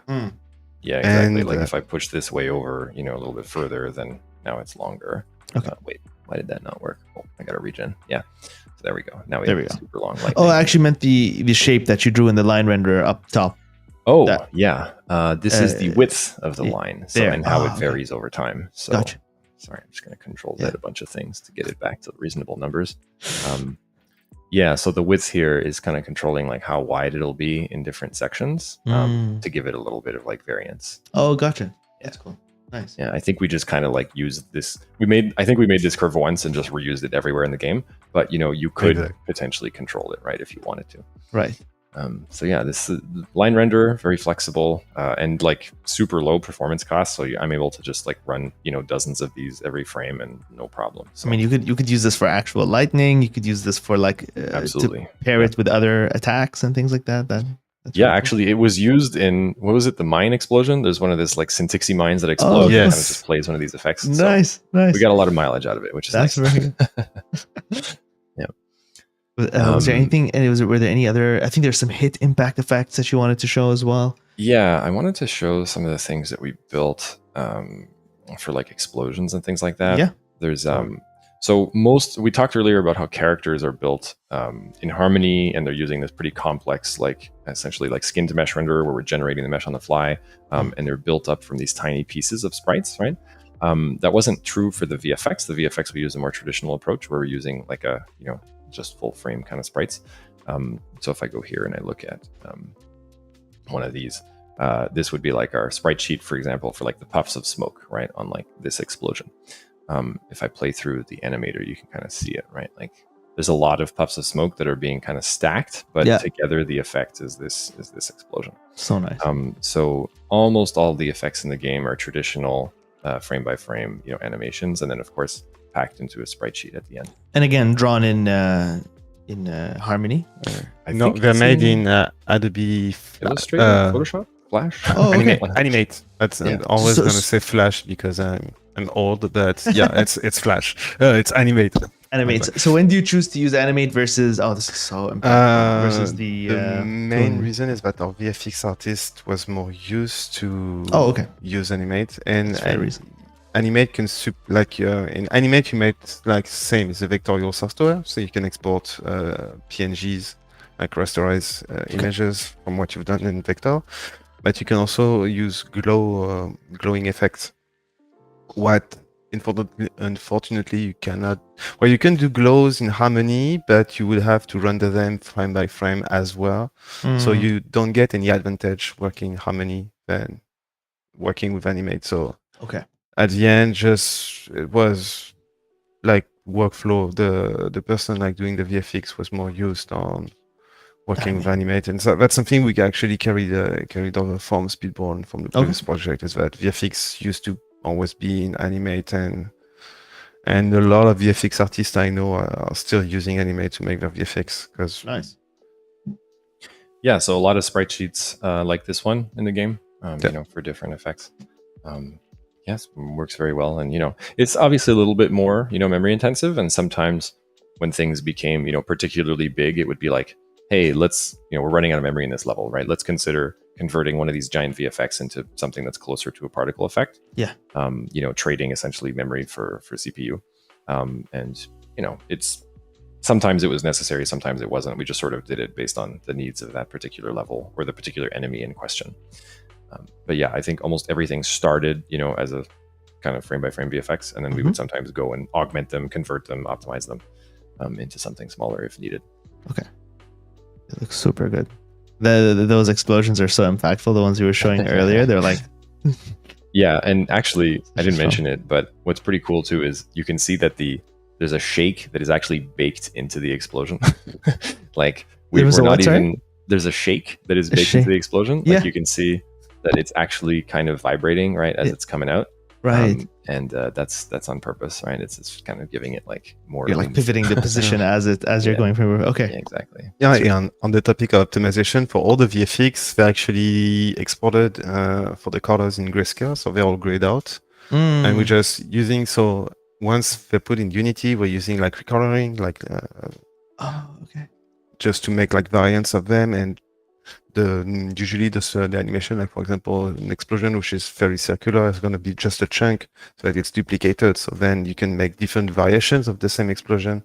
Right. So the original creation is made in Animate, but there's a lot going on directly in Unity for creating all the different variants from the same, like for an explosion, it's going to be the different elementals you have in the game for gameplay related, and like the same, like a column of flame like this would be just little chunks of the VFX that are going to be flipped just to create something like less repetitive and making more with using less.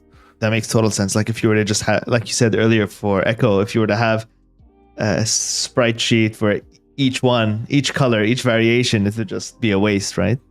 Not very optimized approach. Okay. Yeah, I think just in general, a lot of particles in games, when you actually see them, they're just a grayscale because you want to be changing the colors on the fly in Unity. Yeah. It's awesome. Yeah, some water splashes. Cycling through some thank effects you. to This give you is some so cool. B-roll. But this is some of the stuff that we built. Yeah. Yeah. And I think there was one big one you wanted to talk about. Maybe we already saw that, the boss battle portal. Was that the crack that you showed earlier? Yeah, okay, so we saw that one. Nice. That was the crack in time at the end there. Perfect. Yeah, and then I wanted to maybe show the Camille dash trail. The dash trail on Camille. Do you remember? It's called Dive Trail, I think you called it. Yeah, is it Dive Trail? Hold on a second. Particles trail are pretty cool. When we made this trail No, hold on. trail particles, but I think it's a trail system, so it's a particle-based system. So you would have to move. Yes. Oh Yeah, wow! like this. Can you So show us when how you she- do that? Yeah, so when she does when Kemi in the boss battle, she does one of her dash attacks, right? She'll do like a lunging kick or whatever, and it'll kind of just scroll like that. So it's very cool. That's so cool. So the kind of like Pac-Man shape is just a mask to make it look like an arrow. Yeah. And So this in real time this would rotate, so the masking doesn't look quite right now. But if I go Yeah. left to right like this, that's kind of what it looks like. Is that Okay. kind of arrow effect like Gotcha. that? This is essentially it's a trailer render with that mask applied, and then the shape that we're putting on it is this texture and the Texture, texture right? on the material. trail Yeah. texture. Yeah, this guy. Oh, that's so nice. Yeah. And it really maintains, even though it's warping, it still maintains its shape, Yeah, right? exactly. It's it actually works out pretty well just to just a simple kind of just stretched texture like that. Now Yeah. of course this moves a little bit faster and it's smaller and faster in the game, so Okay. you won't necessarily see some of the I guess overstretching that I'm Yeah. doing.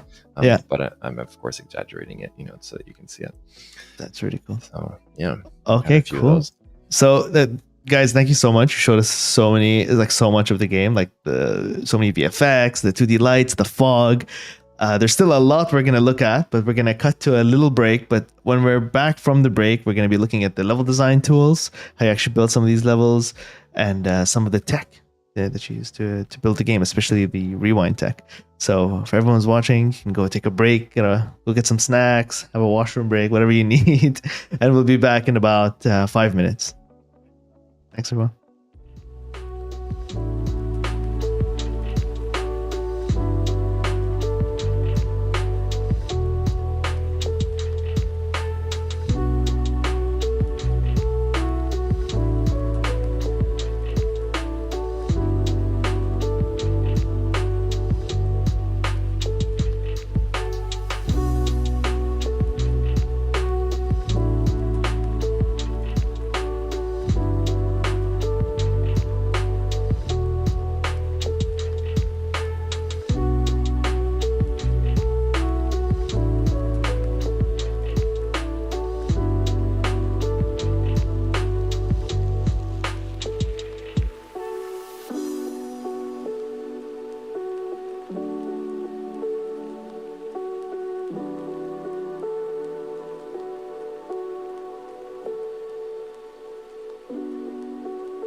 There is a war coming.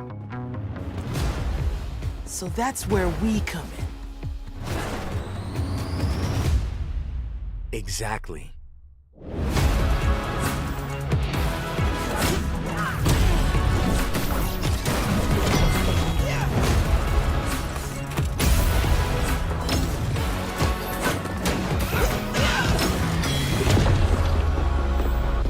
Let's go.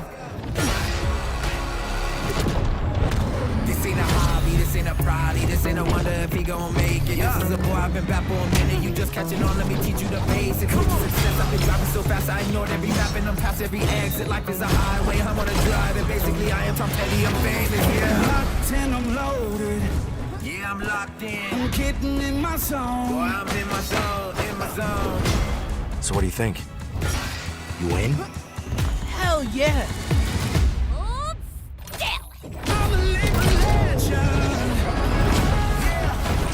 Legendary. Let's go. You're not destroying my city tonight. I'm a living legend. Come on. 1, 2, 3. Legendary. I'm a living legend.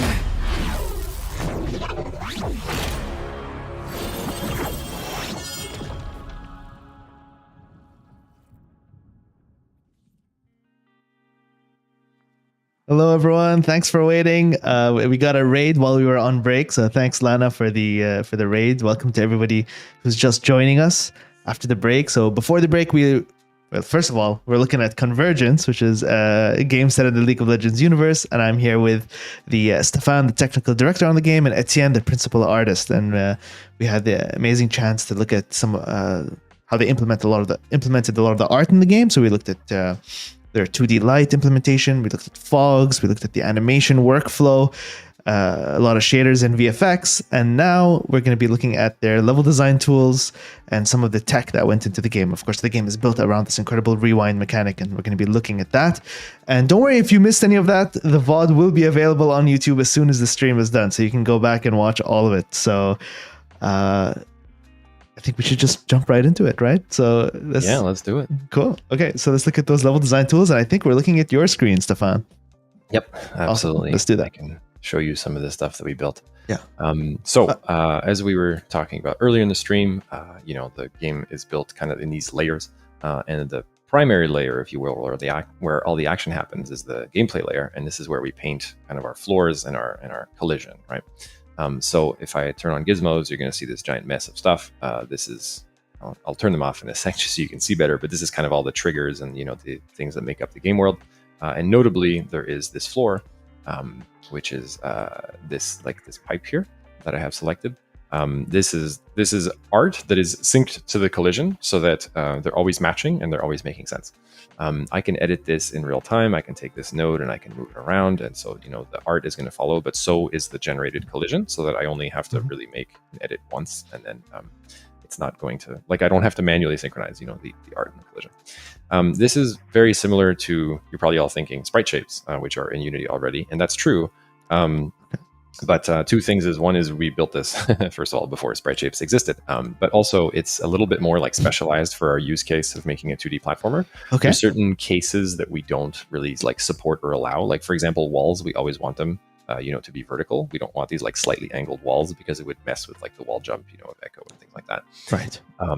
And so this system kind of imposes a lot of constraints, and you have full control over those constraints as a level designer. Another thing too is that you can go in and you can edit some of these nodes, and you can add essentially annotations or doodads. So for example, here, I want this ledge to be grabbable. Well, then I can go and I can turn on a ledge by just kind of a drop down menu. And it spawns this ledge, and this puts the art, but also it puts the logic for Echo to be able to grab on and pull himself up. Okay. So yeah, this is I don't want to mess with this scene too much, because you're going to quickly see it fall apart, because we've painted a lot of artwork custom on top of this. So for example, that pipe doodad is not following. and those mushrooms, because those were kind of done like after the fact as a cleanup pass, if you will, or as a final art pass. But I want to show you an isolated example here. So, I'm starting from a blank brush, and Okay. I'm like, okay, I want to, build a particular shape of collision. Mhm. So I'm going into edit mode. I can, click and drag these nodes. It's generating this path from the pieces that we've defined earlier. So you can see in the bottom here, actually, the name of these pieces. So some small pipe, middle, there's like 4 of them. And as it gets longer, then we're adding more and more pieces because it's generating Nice. them to fit this shape. And I'll just go show you the piece itself. We have all these prefabs here that are the different pieces that make up this brush. We call these brushes. This is our brush system. So this is the kind of standard, middle piece that we're kind of cycling over and over as we make long platforms. But we have like, the transition pieces for junctions, for corners, things like that, like convex corners, concave corners, ceilings and floors. And so, as we edit this brush path, you're going to see that this list of the pieces being generated is getting longer and longer. So I'll turn gizmos back on. So like I'm adding nodes, right? And it's just like auto-generating just all the art that I need. So amazing. And I can paint any shape that I want, and it works. And are you feeding it different like art for each level? Yeah, so this is one particular brush that we call the sump, like pipe brush. Makes sense. Yeah. But there's a different, there's different ones for all the different environments. Right. There's unique ones for factory wood and for train and for clock tower. This one I think is probably one of the most used ones. The pipe. You're kind of going to see it all over the place. In the game. Okay. But yeah, this is how it works. So right now I have an open shape, and I can close it by toggling this checkbox, and now it's a closed shape. And so like this node will follow around. You'll see that sometimes I'll do things and it'll kind of just break, and that's kind of intentional because it's like these are things that are not allowed for the collision, right? So for example, I was saying like we don't want slight angles for walls. Yeah. So like if I move this node around, it kind of just doesn't let you, right? It's like this is the max slope angle that you can have for the game to make sense. Yeah. And it won't let you do any kind of like half measures or anything like that. You've applied your rules to this system, and so the level design doesn't have to worry about breaking them. Yes. Yeah, exactly. That's cool. And the rules are tied to the brush itself. We have a brush for stairs, for example, so the brush can only go at 45 degrees angle. Yeah, so I'm just gonna like make kind of a unique shape here, and like I can move this around, and this is fine because these are all angles that are like allowed. But if I start going too far, well, then it just kind of breaks, and it's like, well, you're not allowed to do that, so don't let it. Yeah. So yeah, anytime you'll see a funky shape, it's because we've gone outside, the allowed constraints. Gotcha. Yeah, and so we can see in the bottom right that there's this, all this like mess of pieces that have been generated. This is all built out of these like 16 or so pieces over here, and they're all generated. The cool thing is that this is actually a single mesh. So in real time, when we're painting this, like initially each one of these is a sprite, right? So yes. like this is a single sprite. This is a piece of pipe. But if I go back in here, well, I mean, I can't start having thousands of sprites for every single brush that I'm painting in every single level. So we're on the fly stitching all of these sprites together into a single mesh. So this is a mesh renderer that we're generating on the fly. So each time you're dragging, it's generating as you're dragging, Yes. Oh, wow. Okay. Yeah. So in editor, of course, this is a little bit expensive, but at runtime, it generates once and it's done.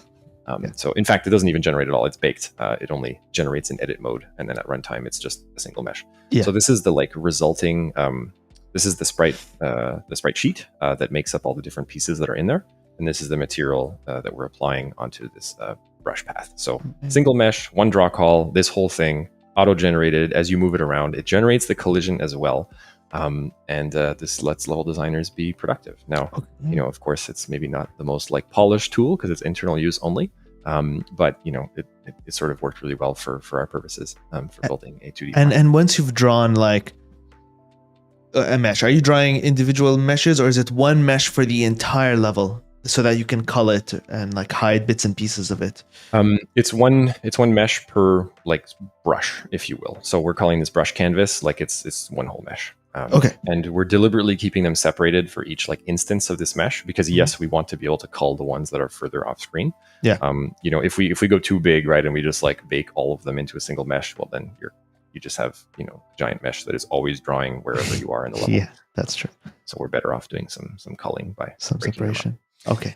Yeah, exactly. And I don't think Yeah, okay. So this one doesn't have any randomness, but it is possible to have brushes that like there's multiple different middle pieces. And Oh, so nice. as you repaint, you'll get like slightly different results every time. And so It'll it look kind of natural. breaks it up. Yeah, exactly. Makes it look Cool. more natural. Cool. It was a little bit less needed for this one because the pipes are pretty varied already. Like you Yeah. don't see the repetition too much. You really don't. Yeah, it's really well done, this one. But yeah.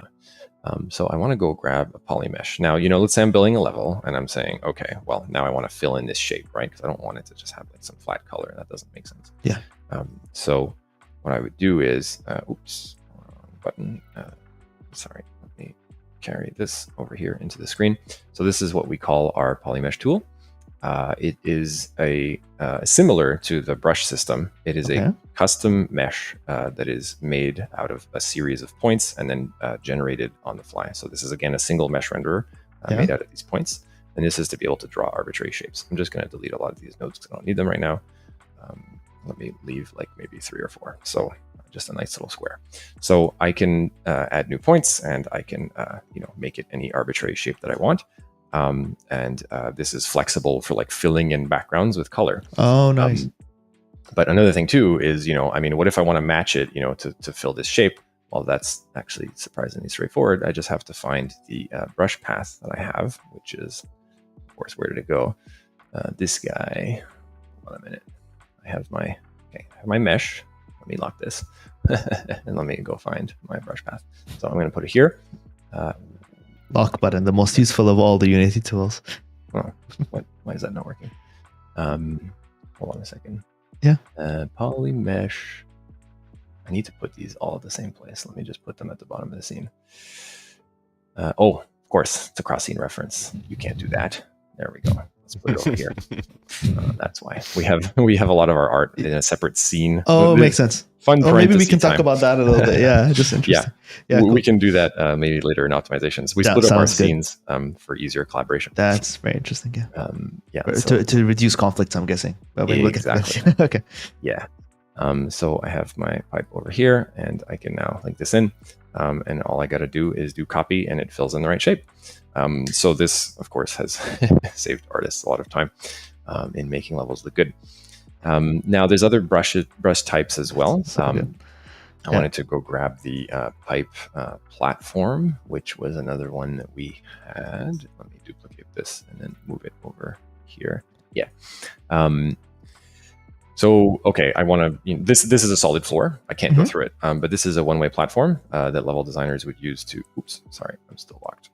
This is something that level designers would use to make, platforms that you can, of course, jump through the bottom and then, fall through if you want to go down. Yeah.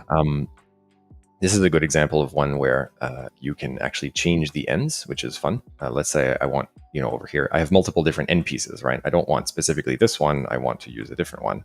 Well, then I can go and I can grab some pipe right. I have like 3 like alternates, so I can swap these on the fly. And that's helpful for, matching whatever the background is. Like this one is good for like, hey, it's attached to something behind it. This one is maybe good for like, it's like sticking out, of a wall, like a spoke. Or this one is like if it was attached, into a bigger pipe. Yeah. Like that. So, and this is again like the same kind of thing. Like you can make any arbitrary shape and make it any kind of make it any pattern that you want. So we have a painted floor.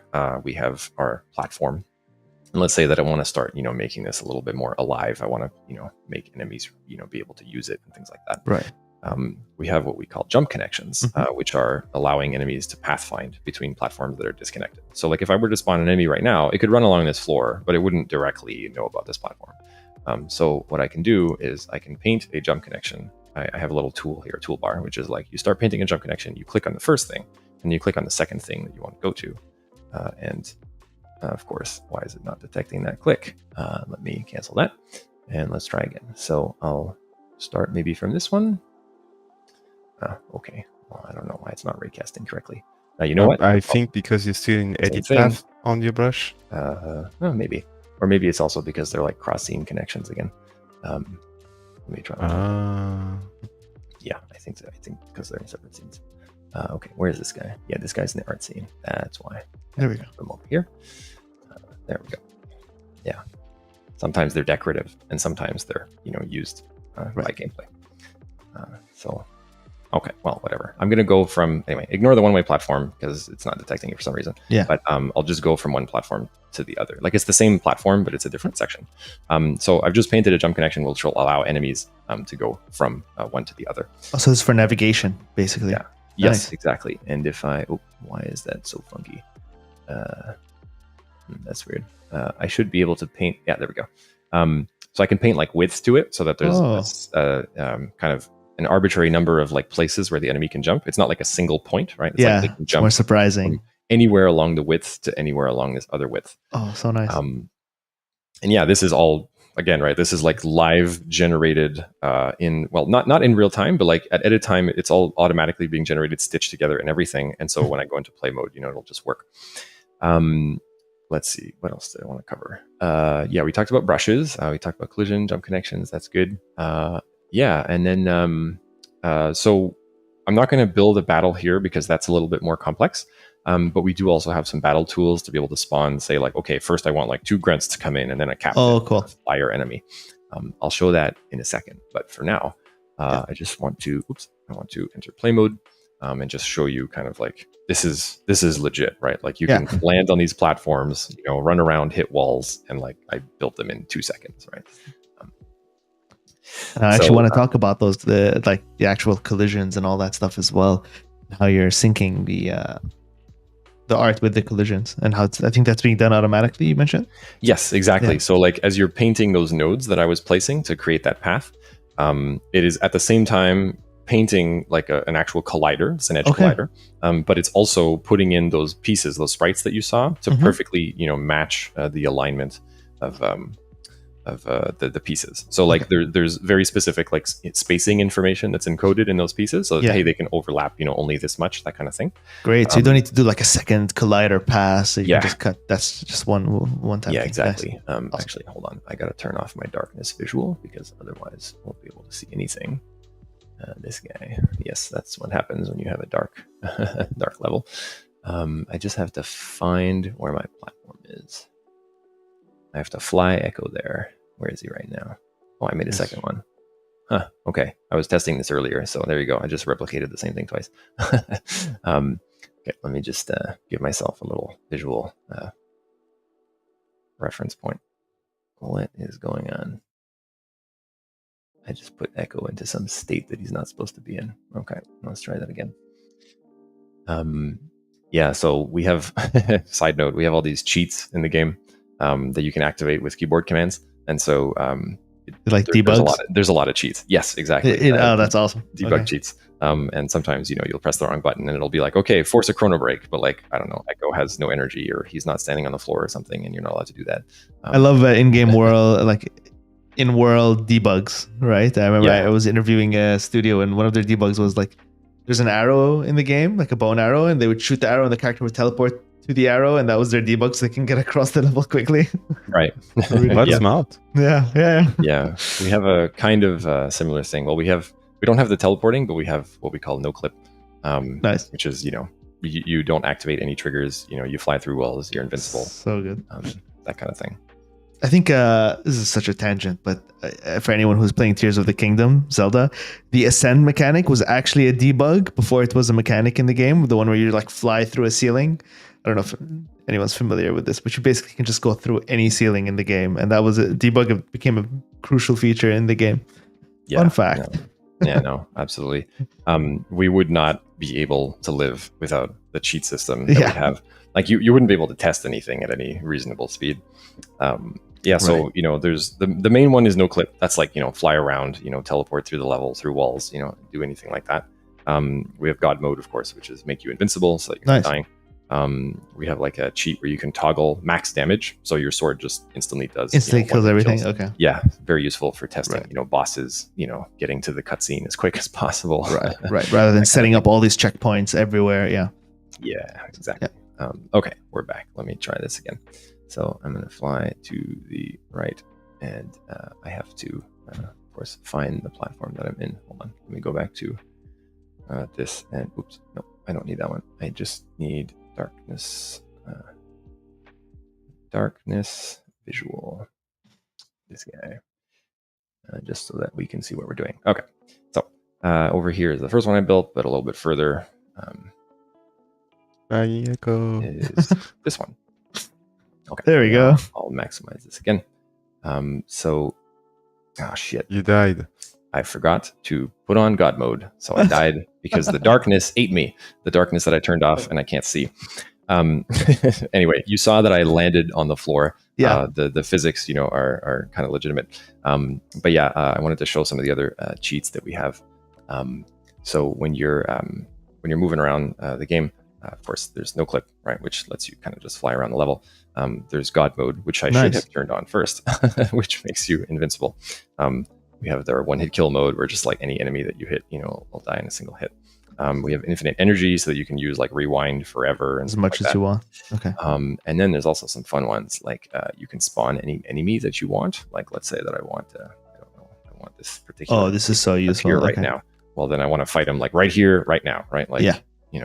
No messing around. So I'm going to leave myself in God mode, and then let's say, okay, that worked. I want to test his death animation. Well, I turn on one-hit kill mode, and then I just, hit him once, and he's dead. So we have a lot of useful things like that.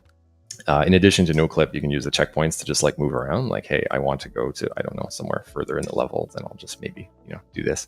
And it'll take me to, I don't even know where, but somewhere, a different section, of the level. So it'll basically warp me there. And then I can also navigate to any level and things like that. Yeah. So yeah, that's kind of everything that was, building the level, moving around in it. Then there's also everything that is, oops, we have a cutscene playing. That's the first time that you see Warwick, and he makes the ceiling shake. Oh, that's so cool. You don't see him; it just kind of hints at him. It kind of reminds me of that moment in I think Arkham City when you first start dealing with the crocodile. I don't know. This is just a very deep cut reference, but it's just made me think about that. Yeah, where you kind of he teases like his appearance, and then you actually see him. Yeah, cool. Yeah, exactly. Yeah. There's a battle. Hold on, let me go dig it up. Battle 4, I think, is a good one. There's battles in the game that, oops, I have this facade. Let me turn that off. So this first battle, first one that you're encountering in this particular level, or maybe second one, I wanted to show off some of our battle tools. So you've got kind of a mess of gizmos here, and bear with me, I'll be able to turn some of them off if it gets a little too noisy. But let's say, I'm a designer, I want to, make an interesting battle. So in this particular case, you're going to get locked into this screen. So this area that we're seeing here. Yeah. And for spawning enemies, we have these spawners. Those are the S's that you see over here. They all have, we use what's called like cannon spawners. So we're like shooting enemies into the scene. They're going to follow this arc trajectory.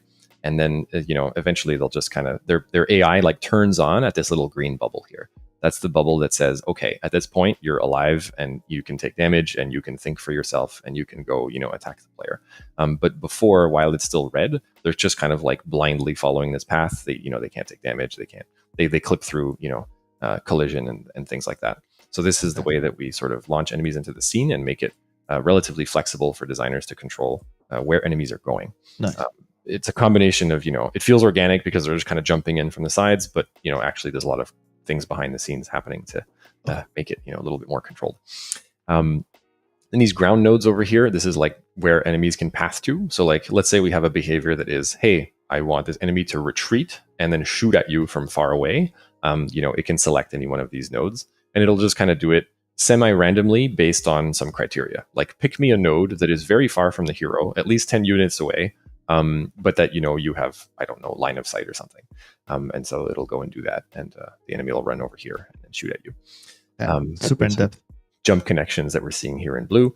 I think that's a pretty good kind of overview of our battle tools. Air nodes, same kind of pathing thing, but for flying enemies. So this is like where they're going to kind of gather. If they're shooting at you, they'll retreat over here and shoot, that kind of thing.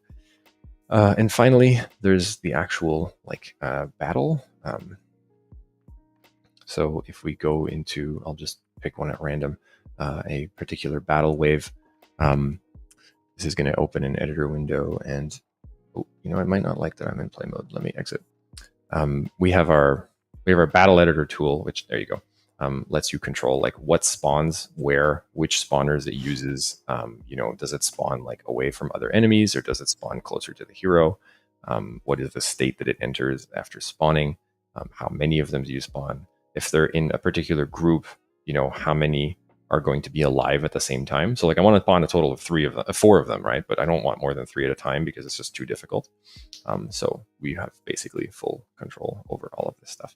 Okay. And that uses the spawner tech, that I was showing you here. So some of these spawners, they have names, they have like filters that you can use.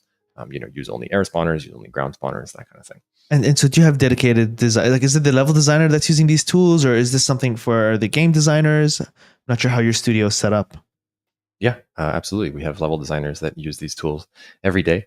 And, Okay. because it's all in-house tools, of course, there's often, little problems and bugs and things, and they come and tell me like, hey. And then you'll come and fix them up. So, and do you have a distinction at the studio between level designer and game designer, or is it a shared role, or are they separate roles? there's a distinction. I mean, we're a small studio, so, the line is a little bit blurry. No, there's definitely people that are much more focused on level design, and then people that are much more focused on, making this enemy have the right behavior, like Cool. combat design effectively, which attacks and which timings and, which patterns. So And we have some people in the chat who are wondering how many programmers are working at the studio. Convergence was built by 4 programmers for most of it. Nice. So we've grown a little bit now, right? But I'm just thinking like, at the time, right, when we yeah. built this game, it was Yeah. 4 full-time programmers for about 3.5 years Okay. to make this game. So that includes all the tools and the optimization and the combat tech and all that.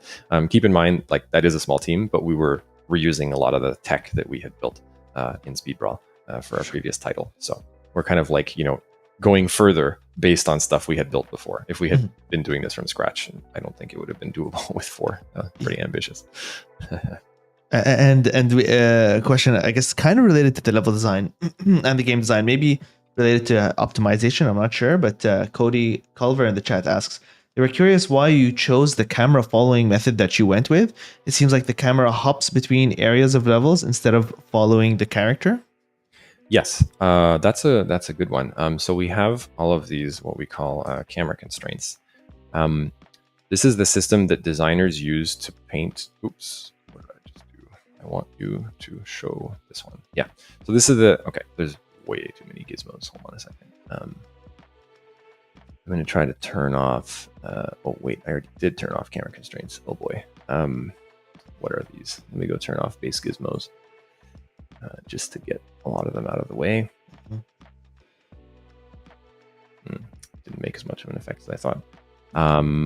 Okay, well, this is one of the things that we've actually recently improved in our future game is getting better like gizmo filter groups. So it's like, hey, I'm a level designer. I don't care about these types of gizmos. Please turn them off. You just see everything. It can get overwhelming. It really can. Yeah, exactly. I'm just going to isolate one just by like pulling it out somewhere. So you can see this box, right? This is a constraint which will activate when you enter the trigger area. The trigger area is this box, and then the effect area is, oh, wait a minute. I'm not drawing those. Yeah, okay. Let me go turn those on. So the constraint area is going to put brown lines everywhere. I need to go get a simpler level because you'll never be able to make sense of this otherwise. Let me, what's the courtyard again? The scene? CRT. CRT, thank you. Yeah, you saw like on my screen, the only gizmo I have are the lights because I don't care about anything else when I work. Yeah. Like lights and sprite shapes from time to time, but these are the two, gizmos I could get. But yeah, so this is a little bit simpler, although still kind of busy. But I'll do what I can. So for the camera, we have constraints that are set up to basically like clamp where the camera can go. So you can see that this one here there's this kind of like U shape, right? It's like it's not going to let the camera go outside of any of these lines, but it will let it go to the right. We did this strictly to control what was visible on screen. Okay. Because when we're painting artwork, right, we have to make sure that like, well, the camera can't go here because otherwise you're just going to see like skybox, right? Yeah. Or empty things or missing art. So we wanted pretty tight control over what was visible and what wasn't. Yeah. And so we built this camera constraint system. So it whenever you're activating a trigger, it's saying this is what you're allowed to move into or not. And you can adjust these really easily by doing this kind of thing. Nice. And so each room kind of has its own constraint. So like here's another one, right, which is there's a ceiling and then there's 2 walls and that's it. And then there's another one over here for like when you're in this final room. So yeah, so there's a little bit of like snapping that sometimes happens, but it's not, obviously we try and do it as little as possible. We try and smooth it. But we wanted to guarantee like, hey, I'm not seeing empty art, or missing backgrounds or whatever ever. Like it's guaranteed because of this constraint system. Right. So it just sometimes nudges the camera a little bit. So yeah, that's great. Thanks for answering the people in chat. So Justin, for the sake of time, I think maybe we can jump straight to the rewind tech system, which is something that people definitely want to see. Yeah, we can do that. So I'm just going to pick, I think I'll go into the tutorial level. It's probably the easiest one. So I'll show the rewind in action because I think it's important for context. But essentially, you can rewind everything in the game. Everything. So like when you're rewinding, yes, there are some tricks, but actually it applies to as much as possible to make it really, really feel as authentic as we can. And what I mean is like, we are literally rewinding every single particle on screen. So, when you get a particle effect, you get some smoke, you get an explosion, whatever, everything will scrub backwards to really get that maximum kind of fidelity, essentially. And so we built some tech that this is actually recycled from Speedbrawl. So we built a multiplayer game, right? And as the multiplayer tech is capturing state snapshots of, let me skip the trailer. It's capturing state snapshots of every entity that's important in the game, right? So like, the positions of all the characters and the enemies and, what states they're in. Are they attacking? Are they dealing damage? Things like that. And because we already have this, what we call network tables, right? Of just like, here's all the state data over the last, few seconds. It actually fit really nicely to make a rewind game because, well, you have your last 6 seconds or so of history. So, you can just kind of scrub like backwards through it. So when I'm just going to turn on a few cheats. When I, for example, right now I'm moving forward and then now I'm rewinding, you can see that everything like the fire, kind of the falling particles of flame, the sort of the flames in the background, like the smoke. There's this like really subtle smoke that's scrolling to the right. Well, now it's scrolling to the left when I'm rewinding. Everything that is remotely noticeable by the player goes into these network tables. So every single position of every single particle, every single enemy, every state, every attack, every VFX. So they are massive network tables. They're pretty expensive to manipulate, which is why, some people might be going like, oh, it's a 2D game on Switch. Why doesn't it perform at 60 FPS? This is why. Okay. And how do you optimize these things? Particle. How do you optimize all this? Like, are there things you can do to minimize the performance impact? Yeah. So, I mean, there's definitely, some work that was done to just kind of be, as smart as possible about the way that we're organizing our data, in memory and like, what's the minimum amount of stuff that we can copy, back and forth as we're reading through it. But honestly, like we quickly reached a cap of like, okay, we can't really make it all that much better than this, right? So the actual impact was, well, let's just put good limits on how much stuff that you can actually put into a level. Because it's like, option 1 was only rewind gameplay and not any of the particles. And that, is cheaper, right? It's better for performance, but it doesn't look as good.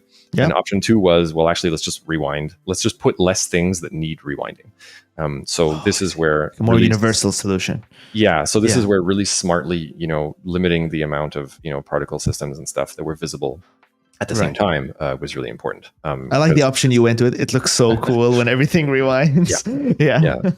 So the culling here kicks in, right, to essentially limit how much stuff we actually need to rewind. I'm only rewinding the things that are within like 40 units of my character. And I'm not rewinding stuff that is all the way across the level because who cares? I can't see it, right?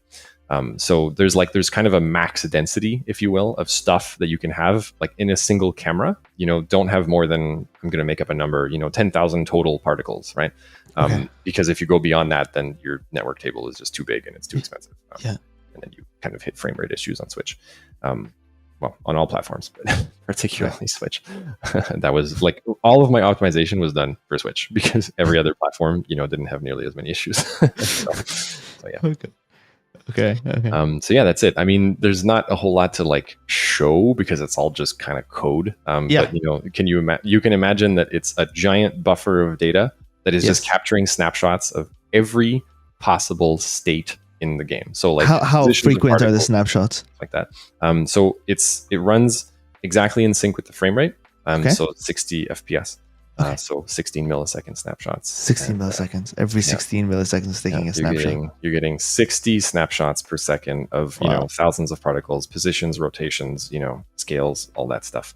So Okay. Exactly which frame the animation was on as well, and all of that. Yeah. Exactly. All the AI from the enemy, the combat data, Yeah. like every single thing is just recorded. And did you find any issues as you were building this? Like, okay, so the enemy would do an attack, then they'd enter another state, and then you'd have to rewind their actions, and then they have to continue from the point where you stop the rewind. Did you ever find any errors happening where something would play once but it wouldn't play the second time because of where you stopped in the rewind? And Oh, absolutely. Stuff like yes.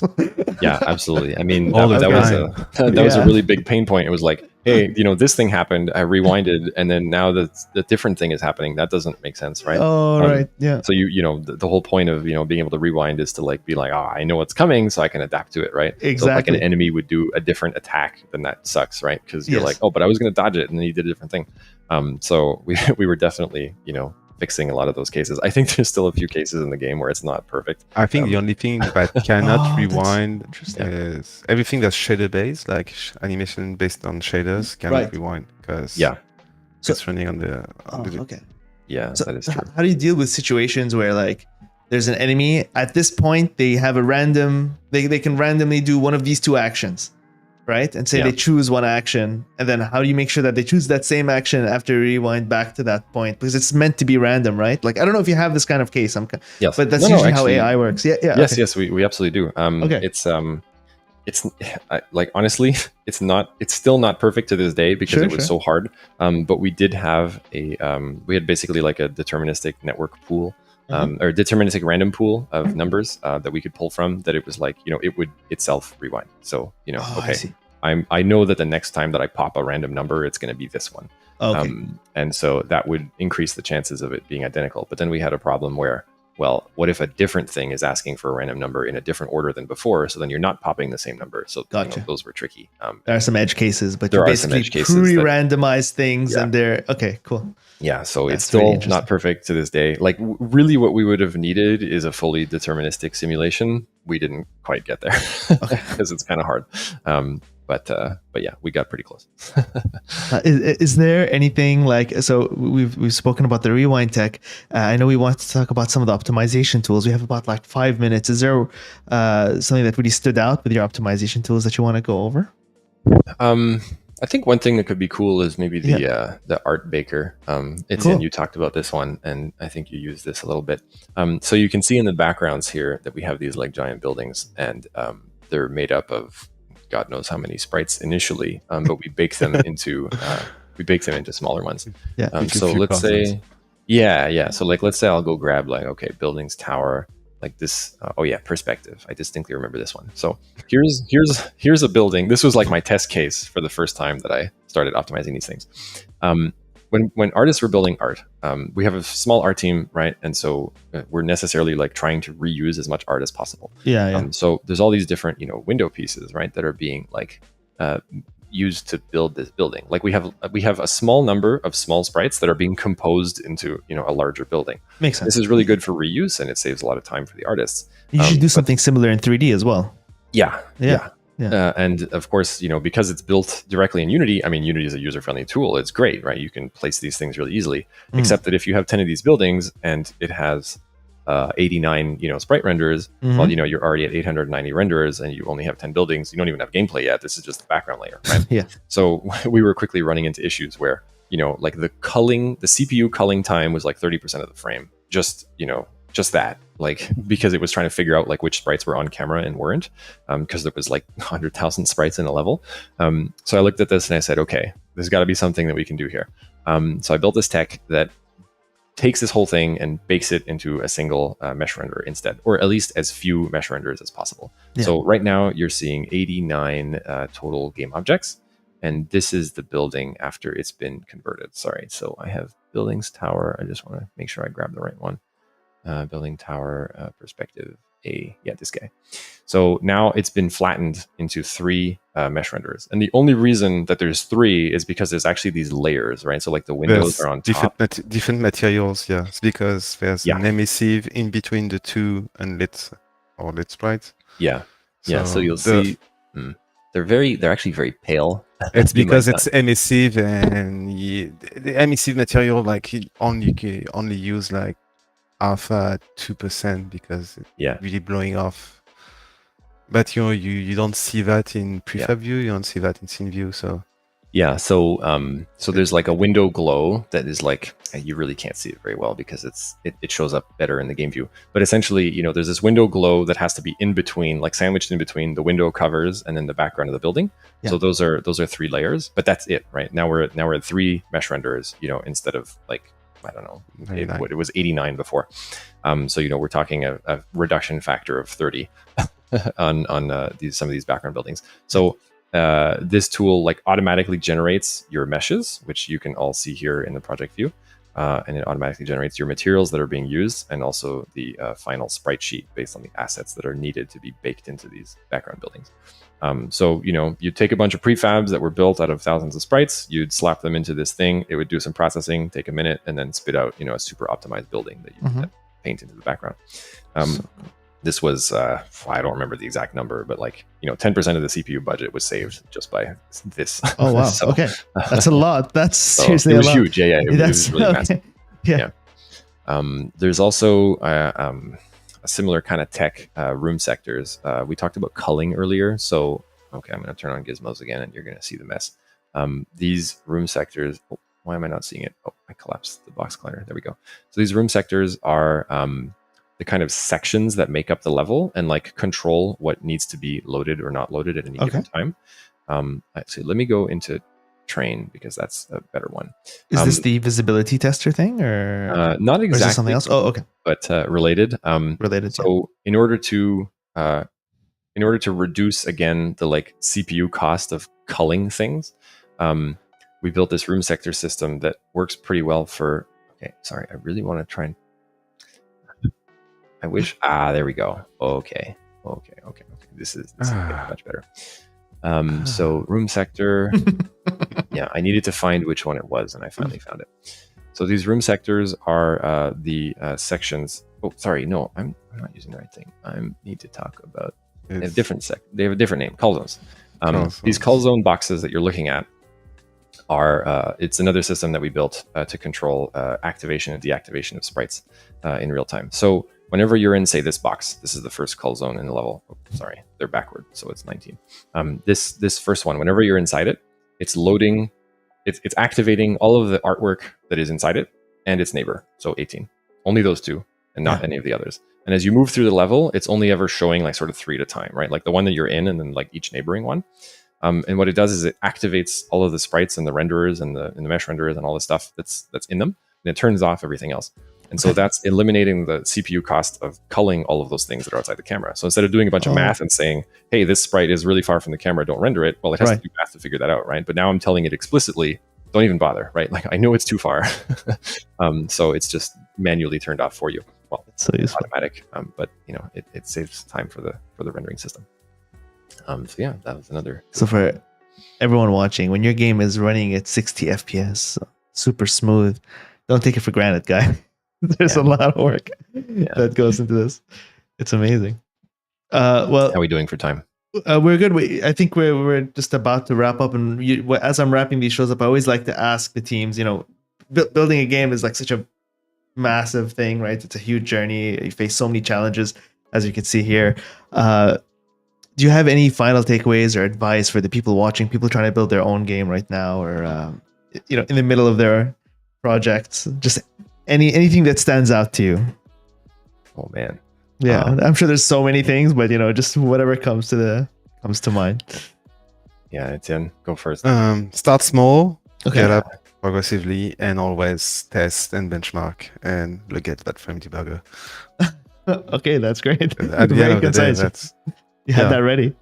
Yeah. And when you say start small, what do you mean exactly? Prototype, just you don't you start with a small snippet. Like when you do like game production, usually like the marking end of the pre-production as opposed to the actual production of the game is what is the vertical slice. You create like as polish and as final as possible, a very small snippet of the whole game, and that small chunks is also what you're going to benchmark your performance, your optimization, and try to reach the target you want for the end goal and scale it up to the whole game. So if you want to do like start on your own game and start prototyping and creating something, start small, start with a small, really small part, but make it as best as it could and try to test it. Like, does it run on Steam? Obviously, that's the most give and take, but does it run on Switch? That's maybe the hardest one. So Right. Makes sense. Great. Thanks, Etienne. And Stefan? Yeah, it's funny. I had the same advice. I think it's really tempting, to go big and to try to tackle a lot of things. But it actually makes a lot more sense to, start with kind of the smallest repro, right, of exactly what you want, right? Like what's the nugget of your game? Maybe it's like combat where you're swinging a sword and you're hitting somebody. That's what it was, for Convergence. And so the first step that we had was kind of just a floor and echo and a sandbag, right, that you just hit and it just reacts, right, and you're sort of like building outward from there. So yeah, you keep it small, you keep it focused, accomplish kind of one goal at a time, and almost like a stage gate, right, process where you're deciding like, okay, is this good enough? Is this what we want, right? Before moving to the next stage of now we're going to build these, super huge levels, and grow the scope into eventually 4 years later what becomes a massive game. Right. That's great. That's great advice. Because looking at this, it can seem overwhelming. Like, oh my God, how do you even get started with something this big? All these optimization tricks, all this art and all of that. But I guess you started with, did you actually start this game with just hitting a bag and, oh, this is satisfying. This feels fun. Let's go from there. Yeah, pretty much. I mean, some of it was, again, coming back from kind of the speed brawl days where we, built sort of the combat engine, if you will, that was reused in Convergence. But yeah, that's where it all starts from. It's the core gameplay. It's what we call 3 C's, the controls, the camera, the character, making sure that that's solid before kind of expanding outward. So, yeah. Makes sense. Thanks, guys. This was an absolute pleasure. We have to bring you back in some way, shape, or form to make some more content. This is incredible. The audience absolutely loved it. And thank you to everybody who was watching for all your amazing questions. Make sure to follow us on Twitch and subscribe on YouTube to get notified for more creator spotlights. But most importantly, make sure to go get Convergence. There's the Steam link is in the chat and in the YouTube description. We'll drop it again in the chat. Jump on. The game is out already, so go get it. And we have another creator spotlight next week on Wednesday. We're doing a creator spotlight with Venture to the Vial, another game that's also made in Montreal. This game is Convergence was made here in Montreal, and Venture to the Vial is also made in Montreal. So. Thank you everyone for joining us. Thanks guys, Stefan, Etienne. It was a pleasure. Have a good one. Ciao everyone. Bye bye. Bye bye.